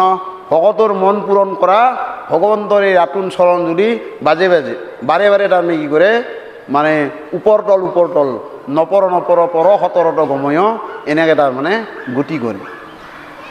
হে ৰাম ওপৰক তুলি দেখাও হে ৰাম যেন মৰ কত শিলাময় যে পৰ্বত, দুই ভীতি ভুজ হেন থাকয় হত, প্ৰবাল পাথৰেৰে যেন তাৰমানে তেওঁৰ এই বাহু দুটি মানে সজ্জিত বুলি কৈছে। আনো যত যত থাকি বেক ঠাই ঠাই, তেবেশিত মূৰ্তি হবে উপমা কনাই, হেনৰ ৰূপ দেখি বিধি বিতৰ্কিয়া চয়, খনে কতে দেখে যেন মহাকৃপাময়, চন্দন বৃক্ষৰ সম দেখি ভুজগণ, ফলমূল প্ৰায় হৈল কেউৰ কংকন, চন্দন বৃক্ষৰ দৰে ভৰি দুখন বুলি কৈছিল। হে ৰাম তাকো চতুৰ্ভীতি সৰ্পে বেৰিয়া থাকৈ, অনন্ত শয়নে যিটো বেৰিয়াই, কিৰীটি সহস্ৰ সিংহ সমান কোনো দেখিলন্ত বিধি পৰ্বতৰ নয়, কিৰীটি সহস্ৰ সিংহ সমান জলয়, কণ্ঠত কৌস্তৱ মণি আতি চমৎকাৰ, পৰ্বতৰ মাজে যেন ৰত্নৰয়াকৰ, আপাদলম্বিত বনমালা মনোহৰ, তাত পৰি গুঞ্জৰয় বেদ মধুকৰ, মন্যাক পৰ্বতে গিৰি জলে বেৰিচয়, প্ৰলয়ৰ জলে ভগৱন্ত সেহীনয়। এই ভগৱন্তৰ যিখন অনন্ত সজ্জাৰ বিছনা, মৃণাল পত্ৰৰ দৰে বুলি কৈছে। মৃণাল পত্ৰৰ দৰে বুলি কিয় কৈছে, যে আপোনাৰ যেতিয়া মৃণাল মানে আপোনাৰ পদুমৰ মৃণাল বুলি কৈছে, পদুমৰ পত্ৰ, অৰ্থাৎ পদুমৰ পত্ৰ যেনেকৈ তাৰমানে পানীৰ ঢৌত লৰা চৰা কৰে, ঠিক তাৰমানে অনন্ত নাগত যেতিয়া তেওঁ মানে কৃষ্ণই শুই আছে, তেতিয়া কি কৰে, আপোনাৰ কেতিয়াবা অনন্ত নাগে যেতিয়া শ্বাস নিশ্বাস লয়, তেতিয়া এই কি কৰে, কেতিয়াবা তলক লগি যায়, কেতিয়াবা ওপৰক লগি যায়, কেতিয়াবা তলক লগি যায়, কেতিয়াবা ওপৰক লগি যায়, এনেকুৱা এটা মধুৰ দৃশ্য মানে অংকন কৰিছে ইয়াত। আৰু কৈছে কণ্ঠত কৌস্তৱ মণি আতি চমৎকাৰ, পৰ্বতৰ মাজে যেন ৰত্নৰ আকৰ, যেনে পৰ্বতৰ মাজত তাৰমানে যেনেকৈ ৰত্নৰ এটা তাৰমানে খনি দেখা পালি, যেনেকুৱা ৰত্নৰ খনিবিলাক থাকে নহয়, আপোনাৰ সোণাৰ খনি কেতিয়াবা পৰ্বত, আৰু সেই সোণাৰ খনিটো দেখা পোৱাৰ লগে লগে তাৰমানে কিমান সুন্দৰ দেখি, আমাৰ তাৰমানে ভগৱন্তৰ সেই কৌস্তৱ মণি বাকী সকলোবিলাকৰ পাছত দেখা পাই এনেকুৱা লাগে বুলি কৈছে। আৰু কৈছে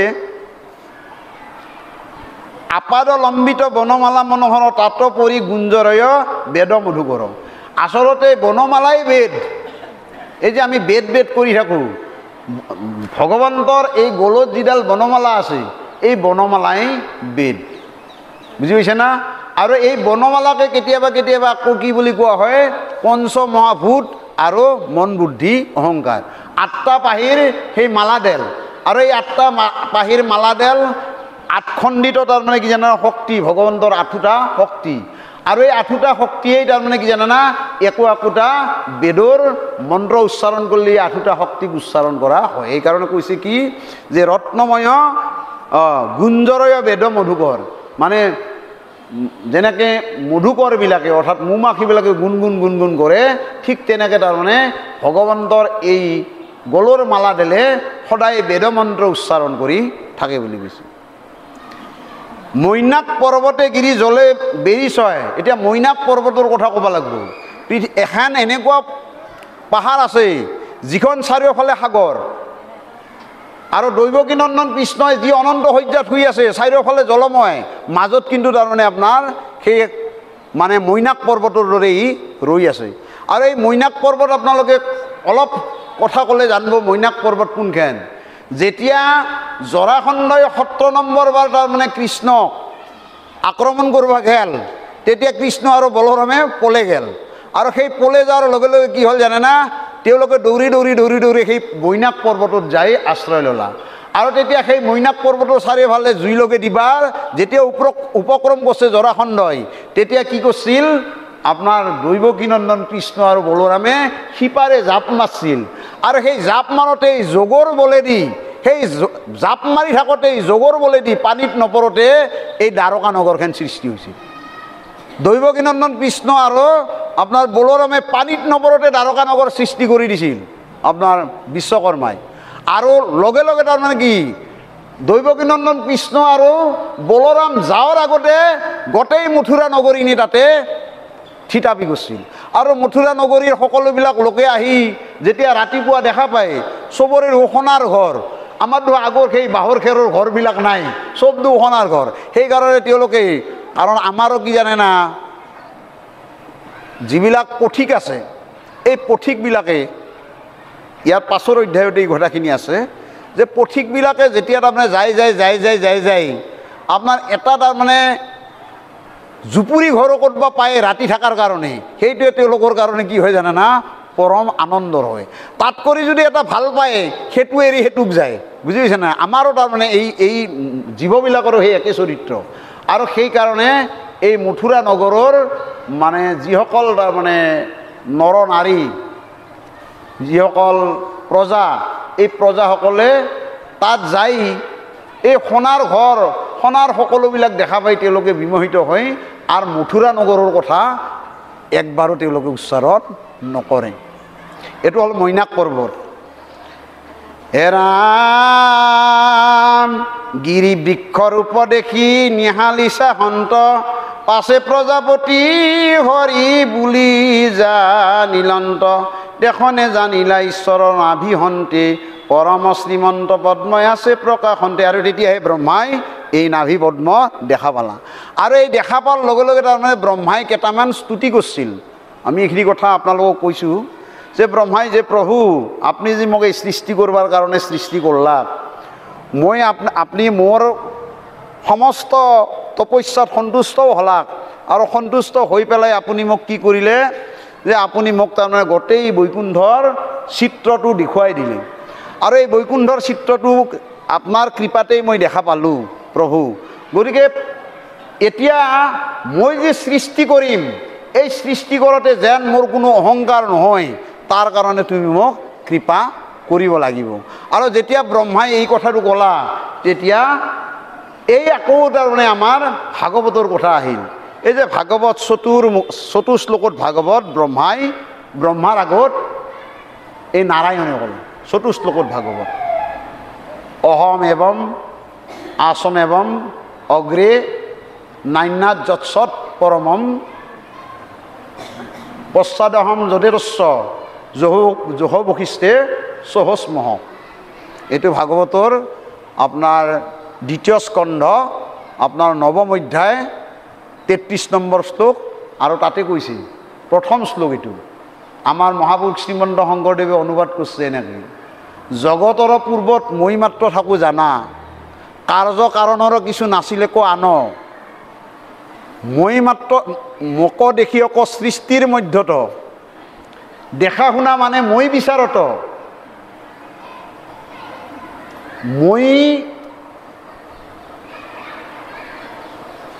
মই মাত্ৰ থাকোঁ সমস্ত ভূতত, কুণ্ডল ভাগিলে যেন সনাস্বৰূপত।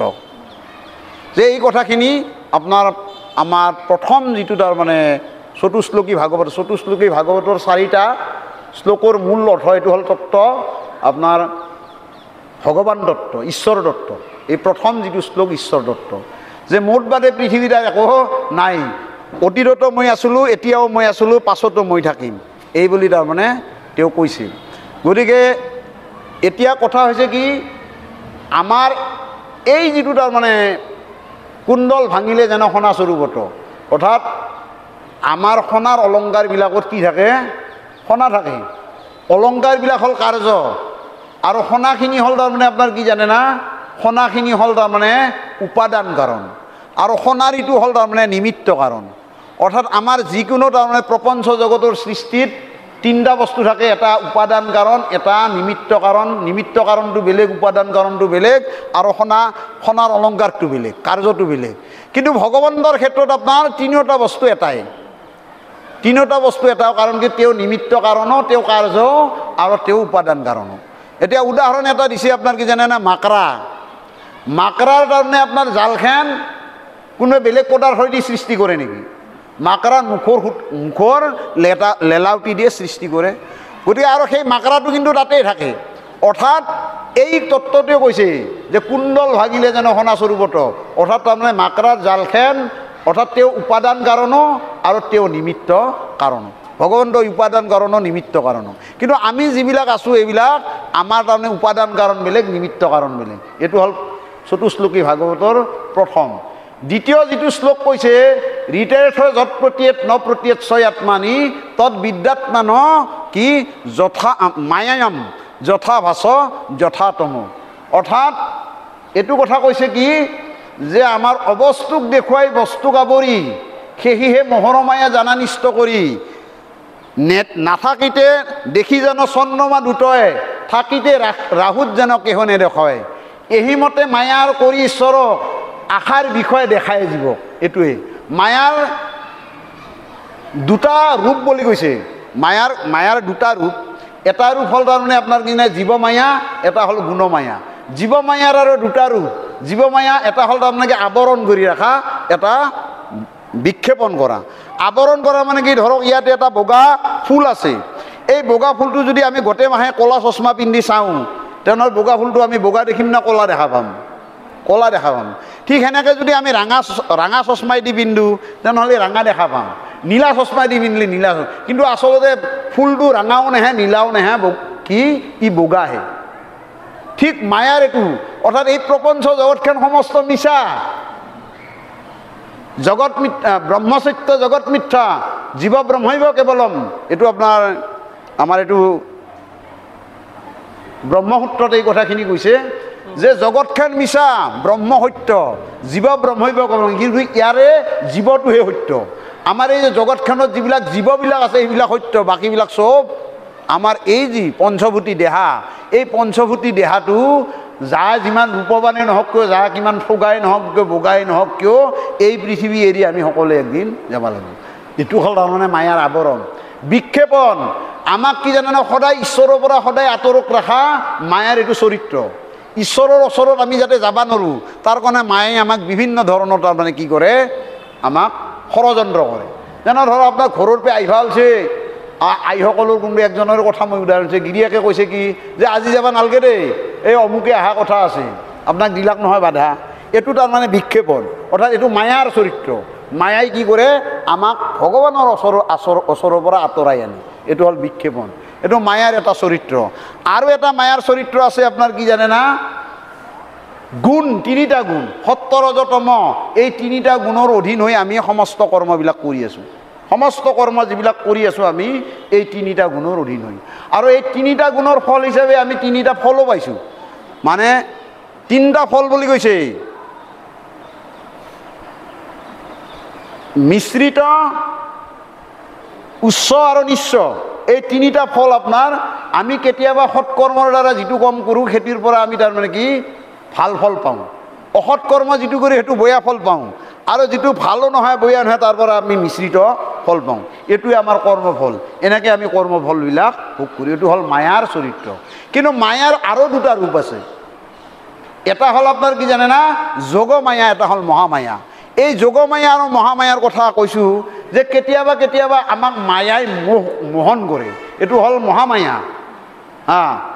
আৰু কেতিয়াবা কেতিয়াবা মায়াই আমাক কি কৰে, আমাক মুকলি কৰে, এইটো হ'ল যোগমায়া। উদাহৰণস্বৰূপে আমি এটা দিছোঁ, আপোনালোকে চাব যে আপোনাৰ দুডেল কাটা, একডেল আপোনাৰ ভৰিত বিন্ধছে, আপোনাৰ কাটা একডেলে যেতিয়া ভৰিত বিন্ধব আপুনি বহুত যন্ত্ৰণা ভোগ কৰোঁ। এতিয়া সেই কাটাতে লৈ ল'ব লাগিলে সেনেকুৱা কাটা একডেলে আপোনাক লাগব নহয় আহি, হয় না? ইডেলো কাটা সিডেলো কাটা, ইডেলো কাটা সিডেলো কাটা, কিন্তু আপোনাৰ কিন্তু একডেলে পীড়া দিছে আৰু আনডেলে আপোনাক কি কৰিছে, সেই পীড়াৰ পৰা ৰক্ষা কৰিছে। মায়াৰ এই দুটা ৰূপ। তাৰমানে এই কথাটো আপুনি মনত ৰাখক, এটা হ'ল মায়াই আপোনাক পীড়াও দিয়ে আৰু মায়াই আপোনাক উদ্ধাৰো কৰে। সেইকাৰণে আপোনাৰ মায়াটো ইমান বেয়া বস্তুও নহয়, এইটো কথা মনত ৰাখোঁ যে মায়াৰ সদায় দুটা ৰূপ। যেতিয়া মায়াৰ কথা ক'লোঁ, ইয়াৰ পিছত আপুনি তৃতীয় যিটো আপোনাৰ শ্লোক, এইটো হ'ল এটা হ'ল ঈশ্বৰ তত্ত্ব, এটা হ'ল মায়া তত্ত্ব, তাৰপিছত জগত তত্ত্ব। এই প্ৰপঞ্চ জগতখনৰ তত্ত্ব কথা ব্ৰহ্মাৰ আগত তাৰমানে কায়ে কৈছে, দৈৱকী নন্দন কৃষ্ণই কৈছে কি বুলি, যে যেন মহাপঞ্চভূতে কৰিছা নিবাস, স্থাৱৰ জংগম সদা কৰয় প্ৰকাশ, ময়ো সেইমতে আছোঁ সমস্ততে ব্যাপী, তাৰ দোষ গুণে মোক নোচোৱে তথাপি। যে মই সমস্ত জগততে মই আছোঁ, কিন্তু মই আপোনালোকে কৰা কৰ্মৰ ফল মই ভোগ নকৰোঁ। প্ৰত্যেকটো জীৱৰ হৃদয়তে মই আছোঁ, কিন্তু আপোনালোকে কৰা কামবিলাকৰ ফল মই ভোগ নকৰোঁ। এইটো কথা, এইটো হ'ল তাৰমানে জগত তত্ত্ব। আৰু শেষত হ'ল আপোনাৰ তাৰমানে কি জানে না, জ্ঞান তত্ত্ব। এতিয়া আমাৰ ভগৱন্তক পাবলৈ হ'লে আমি কি জ্ঞান উপলব্ধ কৰিব লাগিব, এই কথাটো চতুশ্লোকী ভাগৱতৰ শেষৰ যিটো শ্লোক এইটোত কৈছে। এইটো কি কৈছে, যে হেনমক দেখিয়ক সাধুৰ সংগত, জ্ঞান বিজ্ঞান দেৱে হৈবে ক বেকত, শ্ৰৱণ কীৰ্তন মোৰ ৰহস্য ভকতি, আকেহে কৰিবে মাত্ৰ বিবক্ষ সম্প্ৰীতি। যে হে ব্ৰহ্মা, ইয়াক তুমি তাৰমানে অভিলাষ কৰিবা। বিবক্ষ মানে হ'ল অভিলাষ। যে ব্ৰহ্মা তুমি এইটো কথা অভিলাষ কৰিবা যে মোক জনাৰ কাৰণে তুমি সাধু সংগ ল'ব লাগিব, 1 নম্বৰ। আৰু 2 নম্বৰ কি কৰিব লাগিব, মোক জনাৰ কাৰণে সাধু সংগ ল'ব লাগিব। আৰু দ্বিতীয় কথা হৈছে কি, মোৰ ৰহস্য ভক্তি উদ্ঘাটন কৰাৰ কাৰণে শ্ৰৱণ কীৰ্তন কৰিব লাগিব। শ্ৰৱণ কীৰ্তন আৰু সাধু সংগ এই দুটা হ'ল আৰু সদায় আমি এই দুটাৰ অভিলাষী হ'ব লাগে। মনুষ্যৰ মূল কৰ্তব্য হৈছে আমি এই দুটাৰ অভিলাষী হোৱা। আৰু এই দুটাৰ যেতিয়া শ্ৰৱণ কীৰ্তন আৰু সাধু সংগৰে যেতিয়া অভিলাষী হ'ম, তেতিয়া আমি কি কৰিম, আমি নিশ্চয় ভগৱন্তক লাভ কৰিব পাৰিম। যে বাপাই সমস্ত আমি এই সৃষ্টি তত্ত্বৰ এই কথাখিনি আমি ক'লোঁ। ইয়াৰ পিছত আপোনাৰ ব্ৰহ্মাৰ ভগৱত স্তুতি, আৰু এই সকলোখিনি কথা কোৱাৰ পিছত ব্ৰহ্মাই ভগৱন্তক স্তুতি কৰিলে। আমি সেইখিনি কথা আলোচনা কৰিম অলপ। এৰাম বিধিনী গদতি প্ৰভু লক্ষ্মীপতি, ভগৱন্ত কৃপাময়, বহু কাল হেবি আজিহে তোমাক হইল মই পৰিচয়। যে ভগৱন্তৰ লগত পৰিচয় ঘটবা লাগিলে বহুকাল সেৱা কৰিব লাগিব। এনেকৈ ভাদ্ৰ মাহটো একলা খাবা মানে হেৰি কৰিব আহিলে শুনবা আহিলে নহ'ব। যে আজি আমি ভাদ্ৰ মাহটো শুনলোঁ, এইটোতে আপোনালোকৰ শেষ নাই। তাৰপিছত আপোনাৰ 12 মাহটো তাত নাই। 11 মাহে যদি আপোনালোকে নাহে, ঈশ্বৰৰ লগত সম্পৰ্ক নকৰে, তেনেহ'লে আপোনালোকে কেনেকৈ তাৰমানে ভগৱন্তক পাব। গতিকে আমি ভগৱন্তক পাব লাগিলে কি কৈছে, বহুকাল সেবি আজিহে তোমাক হইল মই পৰিচয়। যে বহুকাল সেৱা কৰি কৰি কৰি আজিহে তোমাৰ মই পৰিচয় পালোঁ। এতিয়া ভগৱন্তৰ পৰিচয় পালিনো কি হয়, সমস্ত মায়াময় যাতনা দূৰ হয়। যেতিয়া ভগৱন্তৰ লগত আমাৰ পৰিচয় ঘটব, তেতিয়া আমাৰ এইটো নাৰদে কৈছে যে যেতিয়া 4 সন্যাসীৰ পৰা তেওঁ তাৰমানে ভক্তি মাৰ্গৰ কথাবিলাক পোৱাৰ পাছত তেওঁ তাৰমানে কি হ'ল, ভগৱন্তৰ লগত পৰিচয় ঘটিল। আৰু যেতিয়া ভগৱন্তৰ লগত পৰিচয় ঘটিল, তেতিয়া তেওঁ মায়াময় সমস্ত ধৰ্ম তেওঁ বাদ দি পেলাল। এতিয়া আমাৰ এই মায়াময় ধৰ্মবিলাক আপোনালোকে যেতিয়া যিমান দিনলৈ বাদ নিদিব, এতিয়া মায়াময় ধৰ্মবিলাক কি, আমি এই দেহটোক লৈ কৰা ধৰ্ম, এইটো মায়াময় ধৰ্ম। আচলতে ধৰ্ম আৰু পৰম ধৰ্ম দুটা বস্তু। আমাৰ ভাগৱতৰ আৰম্ভণিতে নাৰদে ব্যাসক যিখিনি কথা কৈছে, এইটো হ'ল ধৰ্ম। ব্যাসে যিখিনি কথা লিখছে, নাৰদে যিখিনি কথা বুজাই দিছে, এইখিনি হ'ল ধৰ্ম। আৰু নাৰদেও নাৰদে শেষত যিটো উপদেশ দিলা ব্যাসক, এইটো হ'ল পৰম ধৰ্ম। শেষত কি উপদেশ দিলা? মৰ উপদেশে কৰা ভাগৱত শাস্ত্ৰ, প্ৰচাৰীয় গোবিন্দৰ গুণনাম মাত্ৰ, এইটো হ'ল মহাধৰ্ম। আৰু বাকী ইমাখা হ'ল ধৰ্ম। এই যে আমাৰ যাগ যজ্ঞ বলি বিধান পূজা পাতল এইবিলাক তাৰমানে আমাৰ ধৰ্ম। এইবিলাক ধৰ্ম কৰিলে আমাৰ কি হয় জানে না নাই? আমি খুব বেছি স্বৰ্গ পাম। স্বৰ্গ পোৱাৰ পাছত কি জানে? ক্ষীণে পুণ্যে বিভৎসতি বুলি কৈছে, যে আমাৰ যেতিয়া পুণ্য ক্ষয় হ'ব তেতিয়া আমি পুনৰ পৃথিৱীত আমি গুচি আহিব লাগিব। গতিকে আমাৰ সেই খন্তেকীয়া তাৰমানে হোটেলত তাৰমানে কি জানে না নাই? আপুনি 1 কোটি টকা হোটেলত দি আহিছে, কৈছে কি যে আজিৰ পৰা মই হোটেলত আপোনাৰ পাৰ্মানেণ্ট কাষ্টমাৰ থাকিম খাম। বছ হোটেলৱালাই আপোনাৰ দি দিছে 1 কোটি টকাৰ যি খায় আপুনি, মানে 1 বছৰ গেল 1 কোটি টকা শেষ হোৱা নাই। মাজতে ৱেডাৰে আহি কৈছে যে আপোনাৰ হেৰি হৈছে, বেছি টকা নাই আর 30,000 মান টাকা আছে, এইখিনি শেষ হ'লে কিন্তু আপনি যাব লাগব ইয়াৰ পৰা। যে হয় নাকি? 30,000 টাকাটো খাওয়া হওয়াৰ পাছত কি জানে না নাই? এবাৰ তাৰমানে কেইটামান এটা নেহে 5টা মান আইছে, মানে যে আপনি যাওক বেডিং পত্র বান্ধি সোনকাল যাওক, আপনারা তাৰমানে ইয়াতে ভোগ নাই। ঠিক আমাৰ এই স্বৰ্গ সুখটো তেনেকুৱা। এই হোটেলত তাৰমানে আমি পইচা দি মাত্ৰ কেইদিনমান যে থাকলো, ঠিক তেনেকুৱা তাৰমানে আমাৰ স্বৰ্গ সুখ। গতিকে এনেকুৱা স্বৰ্গ সুখ হ'ল, এইবিলাক হ'ল ধৰ্ম। আৰু এই ধৰ্মৰ পৰা আমাৰ তাৰমানে জীৱটোৰ গতি নহয়। এতিয়া জীৱটোৰ গতি হ'বলৈ হ'লে আমি কি কৰিব লাগিব? আমি পৰম ধৰ্মৰ আশ্ৰয় ল'ব লাগিব। পৰম ধৰ্ম হ'ল এই দৈৱকী নন্দন কৃষ্ণৰ মুখৰ বাণী গীতা, শাস্ত্ৰৰ উত্তম গীতা ভাগৱত। গতিকে গীতা আৰু ভাগৱত, এই গীতা আৰু ভাগৱতৰ বাণীবিলাক আমি হৃদয়ঙ্গম কৰি আমি এইবিলাক আহৰণ কৰিব লাগিব। আৰু সেইকাৰণে গীতাৰ একেবাৰে শেষৰ অষ্টাদশ অধ্যায় 18 নম্বৰ অধ্যায়ৰ 65 নম্বৰ শ্লোকত কৈছে, মন মনা ভৱ মদ ভক্ত মদ জাজি মাং নমস্কৃ। যে তুমি এইখিনি কথা আমাৰ মহাপুৰুষ মাধৱদেৱে গাইছে কেনেকে? মতে মাত্ৰ সদা দিয়া মন, অ মৰ ভক্ত হোৱা সৰ্বক্ষণ, মোকে মাত্ৰ ভজা মোকে কৰা নমস্কাৰ, কহিলো তোমাত সত্য বাণী, অ সুখে পাইবা মোক মহামানী, তুমি প্ৰিয়তম সুহৃদ সখীয়া মাৰ। অৰ্জুনক কৈছে যে সখী তুমি মোৰ সুহৃদ পৰম প্ৰিয়তম, আৰু যদি তুমি মোক পাব খোজা তেনেহ'লে মন মনা ভৱ, মোৰ তুমি মোকে মাত্ৰ ভজনা কৰা, মোকে সেৱা কৰা, মোকে পূজা কৰা, মোকে নমস্কাৰ কৰা। কহিলো তোমাকো সত্যবাণী, সুখে পাইবা মোক মহামানী। যে মই সত্য কথা ক'লোঁ, মোক পৰম সুখেৰে তুমি লাভ কৰিব পাৰিবা, এইটো তোমাক যিহেতু তুমি মোৰ সুহৃদ পৰম সুখী। হে ৰাম হৰি হৰি তো সংসাৰৰ লোক, কিন ভৈলা দুৰাশয়, হেন বান্ধৱক ঈশ্বৰ কৃষ্ণক, একোজনে নজানয়। হৰি হৰি তো সংসাৰৰ লোক, কিন ভৈলা দুৰাশয়। আমাৰ সংসাৰৰ মানুহখিনিৰ সদায় দুৰ্বাৰ আশা, আমি যিটো আশা কৰিলে বিচাৰি নাপাওঁ সেই আশাটো কৰি আমি বহি আছোঁ। এইটো দুৰ্বাৰ আশা, এইটো দুৰাশয় বুলি কৈছে। যে দুৰ্বাৰ আশা আমাৰ সদায় থাকে। কিন্তু এনেকুৱা আশা কৰা সকলৰ কি হয় জানে না? এই আশাটো যদি আমি ঈশ্বৰত কৰোঁ, এইটো দুৰ্বাৰ আশা বা দুৰাশয় নহয়। যে আমি সেইকাৰণে আপোনালোকক এটা সৰু কাহিনী কৈছোঁ, যে আমাৰ এখন গাঁৱত বোলে আজি যেনেকৈ আমি আপোনালোকৰ আগত এনেকৈ ভাগৱত বক্তৃতা কৰিছোঁ, আৰু এই ভাগৱত বক্তৃতা কৰি আপোনালোকক যোৱা বছৰ আমি এটা কথা কৈছিলোঁ, আমি সেই কথাটো আপোনালোকক আজি নকওঁ, আমি কেৱল মাত্ৰ সাধু কথাটোহে ক'ম। বুজি পাইছে না? যে সেই সাধুজনে আহি তাৰমানে কি কৰিলে, ভাগৱত এনেকৈ আৰম্ভ কৰিলা, ভাগৱত শেষ হ'ল, আৰু শেষত তাৰমানে গোটেই গাঁৱৰ মানুহখিনি ক'লা, গাঁৱৰ মানুহখিনিক উদ্দেশ্য কৰি সাধুই ক'লা যে মই যিহেতু আপোনালোকক আজি এই ভাগৱত শুনালোঁ, আপোনালোকে মোক দক্ষিণা হিচাপেনো কি দিব?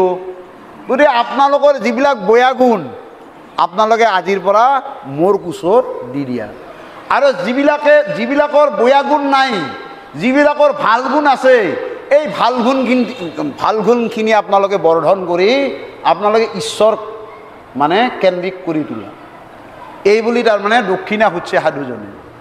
আৰু সাধুজনক সেইমতে গোটেই কৈছে যায় বেয়া গুণ আছে, কোনোবাই চাদা খাওঁ, কোনোবাই গাজা খাওঁ, কোনোবাই মদ খাওঁ, চব এৰি ফেলছে যে আজিৰ পৰা সংকল্প ল'লোঁ বাপ আমি এইগিলা নকৰোঁ। কোনোবাই তাৰমানে কি জানে নাই, একবেলাৰ নাম লৈছিল, এইবাৰ তাৰমানে সি সংকল্প লৈছে 2 বেলা নাম ল'ম নহয়, এনেকুৱা ধৰণৰ তাৰমানে সংকল্প লৈ ফেললাক। কিন্তু কি হৈছে জানে না, আমাৰ গাঁৱত আৰু কিছুমান তাৰমানে অহংকাৰী মানুহ থাকে না। সাধাৰণতে অহংকাৰী কোনবিলাক, আমাৰ যিবিলাক গাঁও বা চহৰ নগৰত যিবিলাক একেবাৰে প্ৰতিপত্তি প্ৰতাপী মানুহ, তেওঁলোক তাৰমানে অহংকাৰী। আৰু তেওঁলোকে এইবিলাক শুনবা আইভা টান পায়। তেওঁলোকক আনবা লাগিলে কি কৰিব লাগিব, স্পেচিয়েলি তেওঁলোকক নিমন্ত্ৰণ দিব লাগিব আৰু বিশেষ ধৰণৰ তেওঁলোকক তাৰমানে আপ্যায়ন কৰিব লাগিব, তেতিয়াহে তেওঁলোকে আহে। আৰু এই একজন শেঠ আছিল, তেওঁ নাহিল গাঁৱৰ।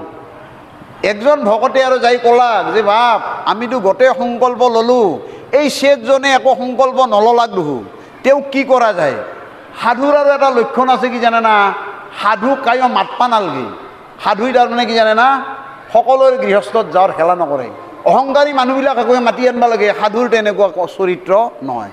সেই সাধুই কেইজনমান ভকত লগত লৈ কি কৰিলে, সেই শেঠৰ ওচৰত গ'ল আৰু যাই শেঠে গোটেই বহিবা দিলা। বহি মাত্ৰ ক'লে যে আজি গোটেই গাঁওখনে এটা সংকল্প লৈছিল যে সকলোৱে বিভিন্ন ধৰণৰ তেওঁলোকৰ বেয়া বেয়াবিলাক চৰিত্ৰবিলাক ত্যাগ কৰিছে আজিৰ পৰা, গতিকে তুমিও আজি এটা সংকল্প ল'ব লাগে। তুমি কি সংকল্প ল'বা? যে আমাৰ কিছুমান বুদ্ধিমান মানুহ আছে নহয়, বোলে আমাৰ তীৰ্থক গেলে কিবা বস্তু এৰি আহিব লাগে, আমাৰ কি জানে না, যিটো গাঁও ভুঁই চহৰে নগৰে নাপা বস্তু সেটি এৰি থৈ আহে চতুৰ মানুহবিলাকে। আমাৰ আগতে মানে গাঁও ভুঁইত আঙ্গুৰ চাঙ্গুৰ পা নাছিল হা, কোনোবাই আঙ্গুৰ এৰি আহে, কোনোবাই আৰু গুৰুবকে ভাতো এৰি আহা আমি শুনছোঁ, বুজি পাইছে না। গতিকে এনেকুৱা, গতিকে আপোনাৰ সেই সাধুই যেতিয়া ক'লাক যে প্ৰভু ই চতুৰ, গতিকে মোক যেতিয়া আপুনি সংকল্প ল'ব দিলাক, মই এটা সংকল্প ল'ম কি জানে না, যে মোৰ আগৰ ঘৰ, মোৰ সন্মুখৰ ঘৰটো কুমাৰ এজনৰ ঘৰ, আৰু মই এই কুমাৰৰ মুখ নাচকে মই একটবা পানীও গ্ৰহণ নকৰোঁ। তেতিয়া সাধুই ক'লা যে তোমাৰ এইটো সংকল্পই ৰাখি দিয়া ভাল হ'ব, এই বুলি গুচি গ'ল। আৰু সেইদিনাৰ পৰা সেই মানুহজনে, সেই শেঠজনে, সেই ধনী ব্যক্তিজনে কি কৰে, এই ৰাতিপুৱা হ'লি আগে কুমাৰৰ ঘৰত একবাৰ যায়, যাই মাত্ৰ কুমাৰৰ মুখখন চাই আহে, তাক কিন্তু নকয়। এই কথাটো তাক কোনোদিন কনাই, পুৰুতকৈ চাই আহে, তাৰ মুখখন চাই আহি মাত্ৰ সেই ঘৰত কিবা কানি খায়। এনেকুৱা কৰি তেওঁ এনেকৈ অতিবাহিত কৰি কৰি কৰি কৰি কৰি 1-2 বছৰ নহয়, 12টা বছৰ অতিক্ৰম কৰিলা। 12টা বছৰ অতিক্ৰম কৰাৰ পাছত কি হ'ল জানে না, একদিন তেওঁ শহুৰেকৰ ঘৰত কিবা কাৰণত ৰাতি বঞ্চিব লগা হ'ল। আৰু ৰাতি বঞ্চি পুৱাই ঠেন তাৰমানে কুমাৰৰ মুখ নাচকতো তেওঁ একো খাব নোৱাৰে। তেওঁ ঠেন কৰে কি, শহুৰৰ ঘৰত একো নোখোৱাকৈ জা জলপান নকৰা কৰি তেওঁ গুচি আহিল। শহুৰৰ ঘৰৰ মানুহবিলাকে কিবা বেয়া পাওঁ বুলি ভাবিল নেকি, যে আমাক মানে আমাৰ জোৱাইয়ে কিবা বেয়া পালে নেকি, এই বুলি ভাবি তেওঁলোক অলপ দুখ প্ৰকাশ কৰলাক। আৰু তাৰপিছত তেওঁ আহি মাত্ৰ এইবাৰ ঘৰত প্ৰৱেশ কৰলাক। ঘৰত ঘৈণীয়াকে গম পালাক যে শহুৰৰ ঘৰত একো খা নাই। তেওঁ কিছুমান যোগাৰ কৰিছে যে আপুনি অলপ খাওক, তেতিয়া ক'লে নহয় মই খাই আছোঁ, এই বুলি তেওঁ তাৰমানে কুমাৰৰ ঘৰত গৈছে। ঘৈণীয়েকো নাজানে কুমাৰৰ মুখ চাই যে তেওঁ খাব, খাই আছে। তেওঁ এইবাৰ তাৰমানে কুমাৰৰ ঘৰত যেতিয়া গেল, তেওঁৰ এনেকুৱা দুৰ্ভাগ্য, সিদিনাটো তাৰমানে কুমাৰ ঘৰত নাই। ঘৈণীয়ে ক'লে যে আজিতো তেওঁ নাই, বোলে ক'ত গৈছে, বোলে পাহাৰত মাটি কাটবা গৈছে। মানে কুমাৰ মানুহ, তেওঁ মাটি আনি মাটিৰ সাজ বনাব, গতিকে পাহাৰত মাটি কাটবা গৈছে। যে তেতিয়া সেই কুমাৰক বিচাৰি পাহাৰক লৈ গৈছে। তথাপিও তাৰমানে কুমাৰৰ মুখ চাইহে, কাৰণ 12 বছৰৰ ব্ৰত কেনেকৈনো ভাঙে। গতিকে তেওঁ গ'ল আৰু যাই পেলাই তাৰমানে কি হ'ল জানে না, কুমাৰে মাটি খান্দি থাকোঁতে এটা বিৰাট ডাঙৰ তাৰমানে সোণাৰ টেকেলি পাইছে। আৰু সোণাৰ টেকেলি পাই গোটেই কুমাৰে নাচি আছে তাতে, মানে ইমান আনন্দ। এনেতে যাই তাৰমানে তলৰ পৰা এই ধনী মানুহটোৱে মাত দিছে, এই কুমাৰ চাওঁ, এইবাৰ ভাবোঁ এইটো দেখোঁ এই শেঠে ই আৰু কিয় আহিলেকে। তাৰপিছত ই ভাবছে বোলে হ'ব, বোলে প্ৰভু কিবা দেখছে নেকি, নহয় মই দেখছোঁ হ'ব মই দেখছোঁ। তাৰমানে কথা হৈছে তেওঁৰ মুখখন দেখছে। তেওঁ কিন্তু ভাবি আছে যে তেওঁৰ মুখখন মানে তেওঁ ঘাৰাটো দেখা বুলি ভাবছে। যেতিয়া ঘাৰাটো দেখা বুলি আছে যে নহয় বাবা মই যাই আছোঁ, এই বুলি তাৰমানে দৌৰি তাৰমানে কুমাৰে তো লগাইছে। আহি মাত্ৰ কৈছে যে প্ৰভু আপুনি যি দেখছে আপুনি কাকো নক'ব, আধা আপোনাৰ আধা মোৰ, বুজি পাইছে না। তেতিয়া কি আধা আপোনাৰ আধা মোৰে, তেতিয়া বোলো নহয় তাৰমানে আপোনাৰ মই এটা সোণাৰ ঘাৰা পাইছোঁ, ইয়াৰে আধা আপোনাৰ আধা মোৰ, আপুনি কাকো নক'ব আৰু। তেতিয়া কুমাৰে ধপকৈ পৰি যায়, মাত্ৰ মাথাত হাত দিছে, মাথাত হাত দি কান্দবা ধৰছে। তেতিয়া এই কুমাৰে সুধছে যে আপুনি কান্দে কিয়? আচলতে এই সোণাৰ বস্তু, সোণা পাইছে আপুনি, আধা টকা মোৰ লগত সমানে পাব, আপুনি আনন্দ কৰিব লাগে, নাচবা লাগে, আপুনি আৰু কান্দছে কিয়? তেতিয়া এই সাধুৰ কথা মনত পৰিছে যে আজি সেই সংকল্প যদি মই কৃষ্ণৰ মুখখন চাওঁ ল'লোঁ হয়, মই এই কুমাৰৰ মুখখন চাই আজি তাৰমানে আধা সোণাৰ ঘাৰাৰ তাৰমানে সম্পত্তিৰ অধিকাৰী হ'লোঁ। আৰু যদি মই সিদিনা সংকল্প ল'লোঁ হয়, মই যে ঈশ্বৰৰ মুখখন আজিৰ পৰা চাই মই কিবা খাম, এই প্ৰতিজ্ঞা ল'লি মই আজি কিজানি বৈকুণ্ঠত ঠাই পালোঁ হয়। আৰু সেই ভাবি তাৰমানে এই চেফে গোটেই ডগৰি কান্দছি, বুজি পাইছে নাই সকল? এইটো কথাই এতে বৰ আওবকীয়াকৈ কৈছে, হৰি হৰি ইটো সংসাৰৰ লোক কিনো ভৈলা দুৰা হয়। তাৰমানে আমাৰ আশাটো ঈশ্বৰত নাই, আমাৰ চব তাৰমানে হাতে ঘাটে বাটে সকলোতে আমাৰ আশাটো। সেইকাৰণে আমি ঈশ্বৰত সদায় আশাবাদী হ'ব লাগে, আমি বাকীবিলাকত আমাৰ আশাবাদী হ'ব নালাগে। হে ৰাম এহি মহাদোষে পৰে নৰকত, দুখ পাৱে নানা মত, একে তুমি মাত্ৰ ভজিবাৰ ঠাই, যিহেতু সত্য সতত। এহি মহাদোষে পৰে নৰকত, দুখ পাৱে নানা। আৰু সেইকাৰণেই আমাৰ এই যে জীৱবিলাকে নৰকত পৰাৰ মূল কাৰণটোৱে হ'ল এইটো। সেইকাৰণে আমি দুৰ্বাৰ আশা আমাৰ কৰিব নালাগে, আমি সদায় ঈশ্বৰক প্ৰাপ্তিৰ আশাহে কৰিব লাগে। আৰু ইয়াতে কৈছে কিয়? এতেকে তুমি মাত্ৰ ভজিবা ঠাই, যিহেতু সত্য সতত, যে তোমাক ভজাত বাদে তাৰমানে পৃথিৱীত কোনো সত্য নাই। এই কথাটো মহাপুৰুষ মাধৱদেৱে পঢ়িলতে আমি মহাপুৰুষ মাধৱদেৱৰ ঘোষাৰে আৰম্ভ কৰিম। তুমিহে কেৱলে সঁচা মাত্ৰ, ৰাম ৰাম ৰাম ৰাম ৰাম, তুমি বিনে মিছা যত দেখা শুনা মানে, যিমান দেখা শুনা আছে চব মিছা, তুমি কেৱল মাত্ৰ সঁচা নহয়।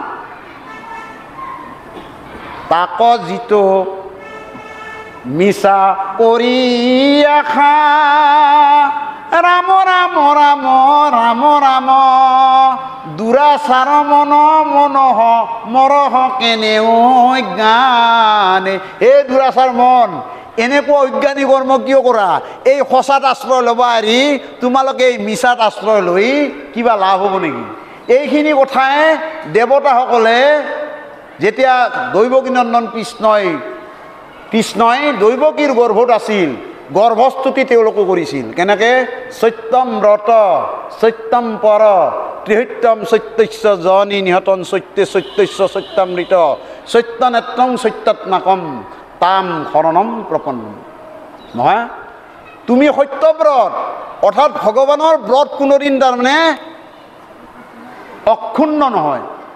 তুমি সত্যব্ৰত, সত্যম পৰম, তুমি পৰম সত্য। এই কথাটো ভাগৱতৰ প্ৰথম শ্লোকতো কৈছে, সত্যম পৰমম ধীমহি, অৰ্থাৎ সেই পৰম সত্য তুমি। ত্ৰিসত্যম, তুমি তিনি সত্য, অৰ্থাৎ তুমি আজিও আছা আৰু পাছতো থাকিবা আৰু অতীততো আছিলা, এই ত্ৰিসত্য তুমি। গতিকে এইখিনি কথাই আমাৰ মহাপুৰুষ শ্ৰীমন্ত শংকৰদেৱে বৰ সুন্দৰভাৱে তেওঁৰ প্ৰাঞ্জল ভাষাত এই ধৰণে কৈছে।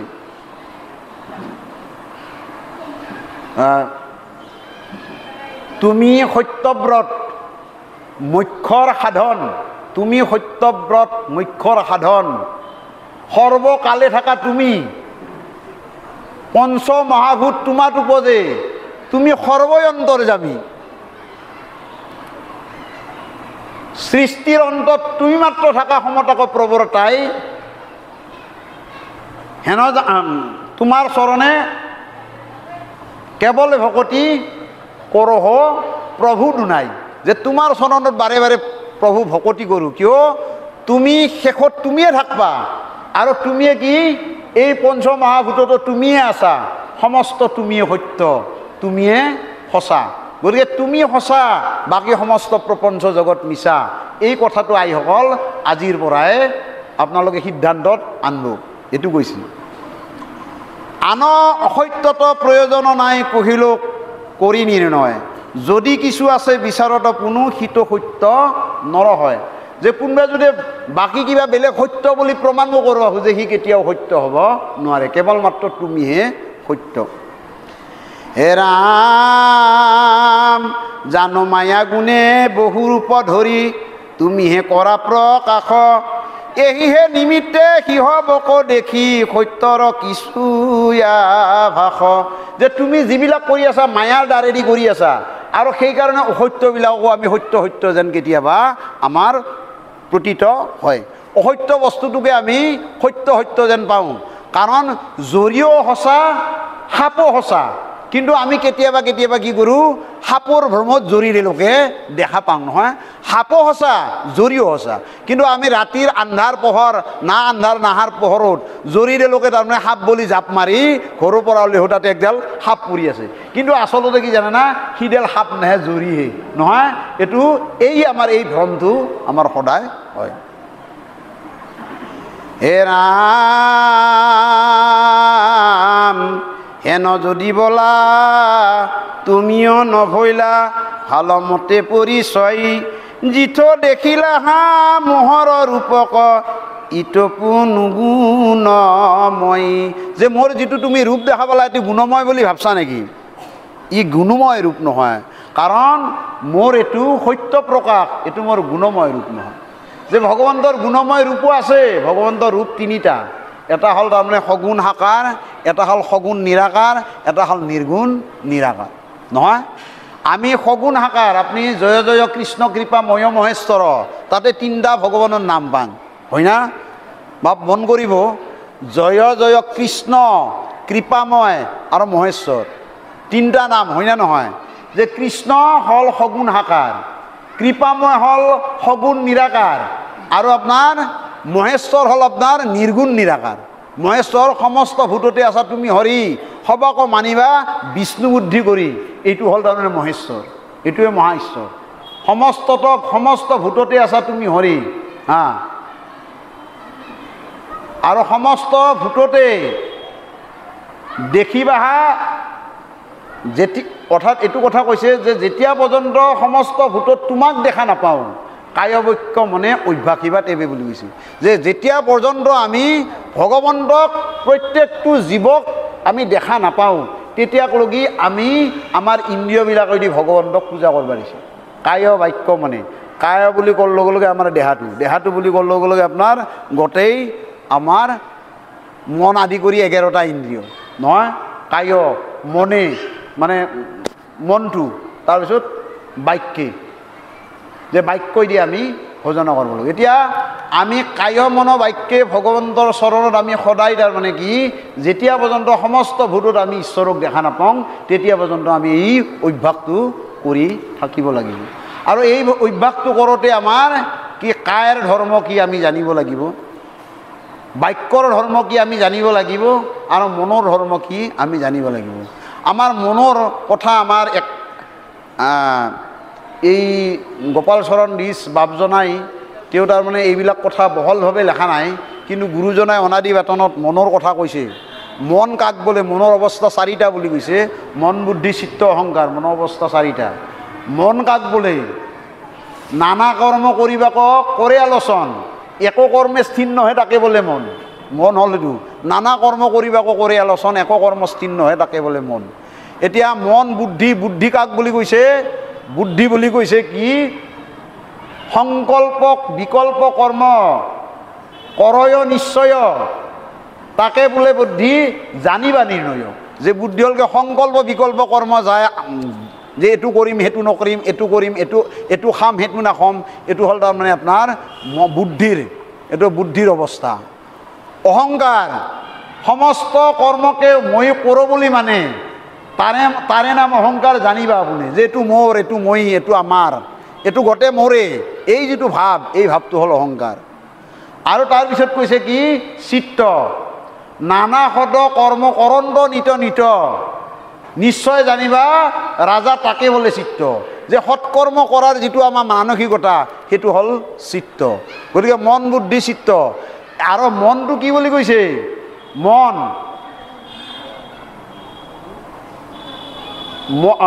মন আৰু জীৱৰ মাজত পাৰ্থক্য আছে দুটা। তাকে বোলে জীৱ মন এৰে ভিন্ন নয়,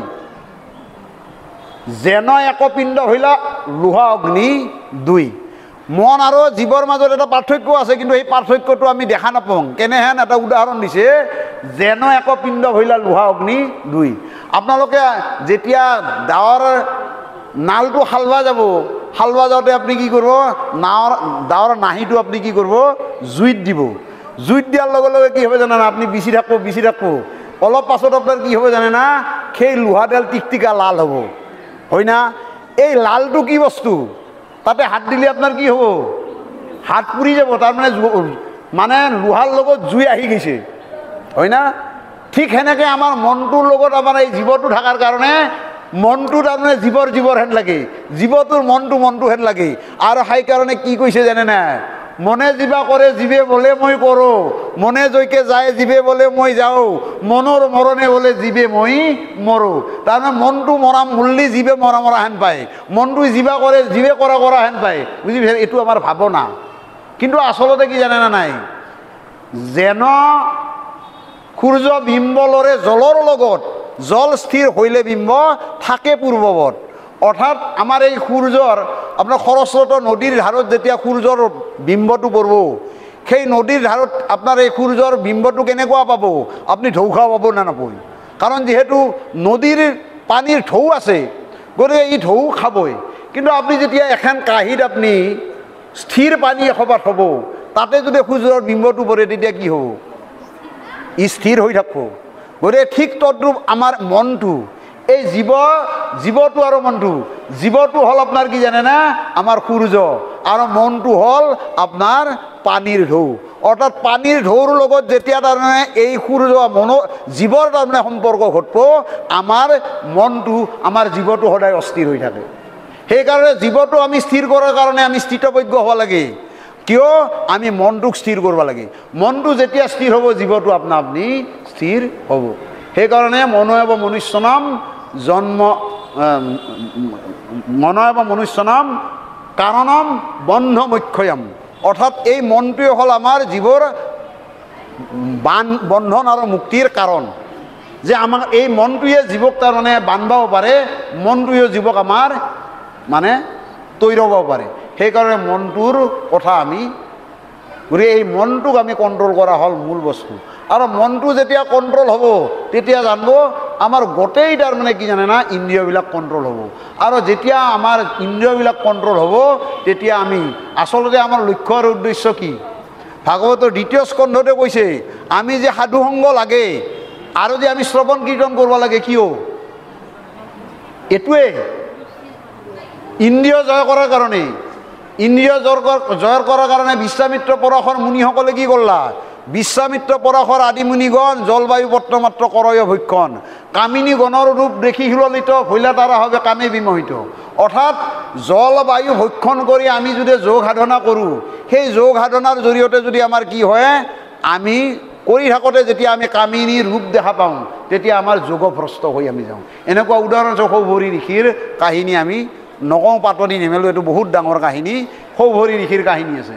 আপোনাৰ জলৰ মাজত তাৰমানে তপস্যা কৰিছিল সেইজন ঋষি, কি কৰিব লাগিছিল, এটা মাছৰ কাম কেলি দেখা পাই তেওঁ 50জনী কন্যা বিয়া কৰাব লগা হৈছিল, মান্ধাতাক 50টা কন্যা হ'ব লগা হৈছিল।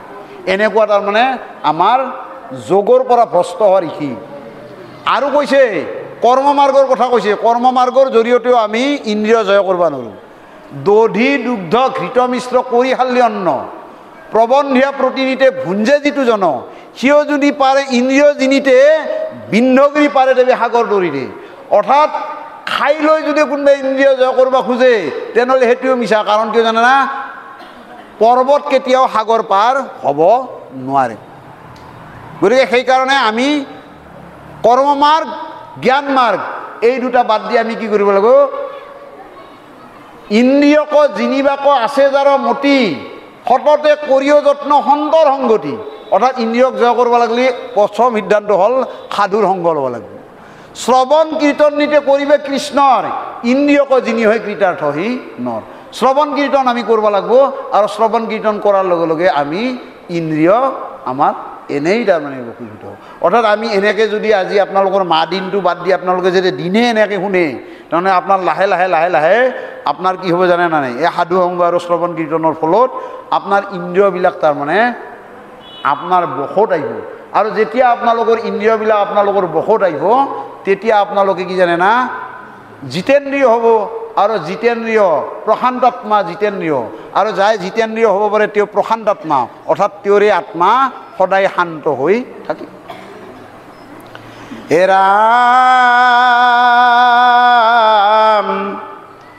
হেন যদি বলা তুমিও নভৈলা ভালমতে পৰিচয়, যিটো দেখিলা হা মহৰ ৰূপক ইটো নুগুণময়, নিৰ্গুণ ব্ৰহ্মহে সত্য কৰি কহে জগতৰ যত লোক, ইহাৰ উত্তৰ দেও আবে মই প্ৰাণনাথ শুনিয়ক।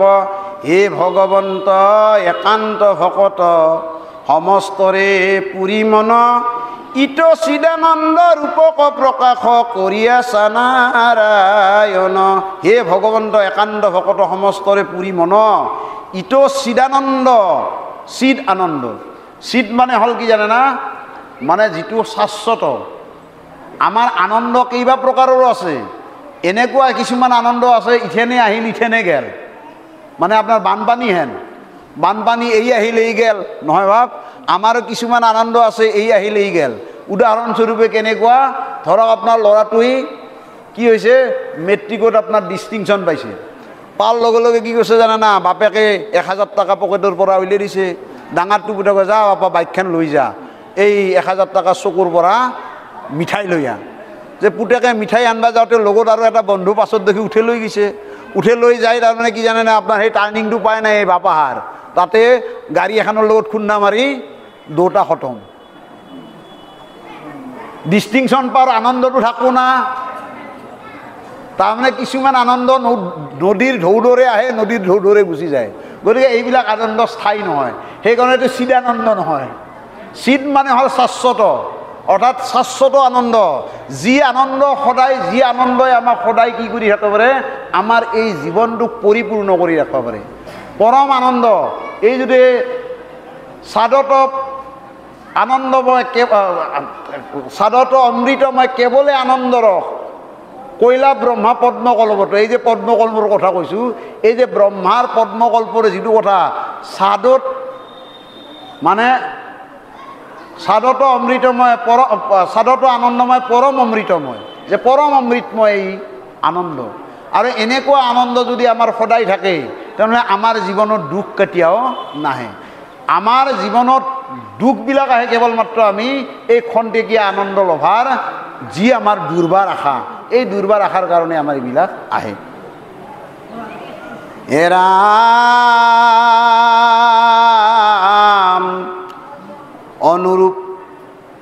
অনুৰূপে পুনু ব্ৰহ্মৰূপে যিটো ভিন্ন কৰি নাহি কয়, এই দেহ সন্তে আয়া জাত কৰে নানায় অৱতাৰ ছয়। যে মোৰ এইটো যে গুণময় নহয়, এইটো যে মোৰ নিৰ্গুণ, কাৰণ এই যিটো মোৰ ৰূপ তুমি দেখিলা, এই ৰূপটোৰ জৰিয়তে কি হৈছে, বিভিন্ন অৱতাৰ, এই যে মই 24টা অৱতাৰ ধাৰণ কৰিছোঁ, এই 24টা অৱতাৰ এই ৰূপৰ জৰিয়তে তাৰমানে মই প্ৰকাশ কৰি আছোঁ। হে ৰাম যাৰ নাভি পদ্মে ভৱনে সাম্প্ৰত, মই ভৈ লৈ আহি জাত, অতি নিৰূপম মহামনোৰম, ইৰূপ পাইলো সাক্ষাৎ। হে ৰাম এতেকেহে মই ইহাকৈ আশ্ৰয়, কৰিলো কৃপা মই, অদৈত্য যিহেতু সিকাৰণে আক, উপাসী বেযোগ্য হৈ। অদৈত্য, দৈত্য আৰু অদৈত্য এই দুটা বস্তু, যে ভগৱান কৃষ্ণস্তু ভগৱান স্বয়ং, এতে সাংখ্য কলা পুংস কৃষ্ণস্তু ভগৱান স্বয়ং, যে কৃষ্ণই একমাত্ৰ তাৰমানে অদৈত্য ব্ৰহ্ম, বাকী চব কি দৈত্য। আৰু সেইকাৰণে এই অদৈত্য কৃষ্ণক মই সেৱা কৰিছোঁ, এই বুলি ব্ৰহ্মাই মানে এই স্তুতি কৰি আছে, এইটো ব্ৰহ্মাৰ স্তুতি। হে ৰাম শুনা নৰ নাৰী, একচিত্ত কৰি ভাগৱত বিশ্ৰাম গোপাল চৰণে কহে সৰ্বক্ষণে ও ডাকিব ৰাম ৰাম শুনা নৰ নাৰী একচিত্ত কৰি ভাগৱত বিশ্ৰাম গোপাল চৰণে কহে সৰ্বক্ষণে ডাকিব ৰাম ৰাম কৃষ্ণ শংকৰ গুৰু হৰি ৰাম হৰি ৰাম ৰাম ৰাম জয় ৰাম জয় নাৰায়ণ জয় কৃষ্ণ জয় জগৎগুৰু শ্ৰীমন্ত শংকৰ কৃষ্ণ হৰি ৰাম অপৰাধ বিনাশন দুজনাম নাৰায়ণ জানি নামে পুখিলো শৰণে আনগতি নাহিকে মৰণে অপৰাধ ক্ষমা কৰি তুমি দায়াখিল হৰি মক ৰক্ষা কৰিও চৰণে ৰাম মক ৰক্ষা কৰিও চৰণে কৃষ্ণ হৰি ৰাম সমস্তৰে গাব বা পাই সমস্ত শ্ৰীমন্ত শংকৰ হৰি ভকতৰ জানা যেন কল্প তোৰু তাহান্ত বিনাই নাই নাই নাই আমাৰ পৰম গুৰু তাহান্ত বিনাই নাই নাই নাই আমাৰ পৰম গুৰু কৃষ্ণ হৰি ৰাম কৃষ্ণ কৃষ্ণ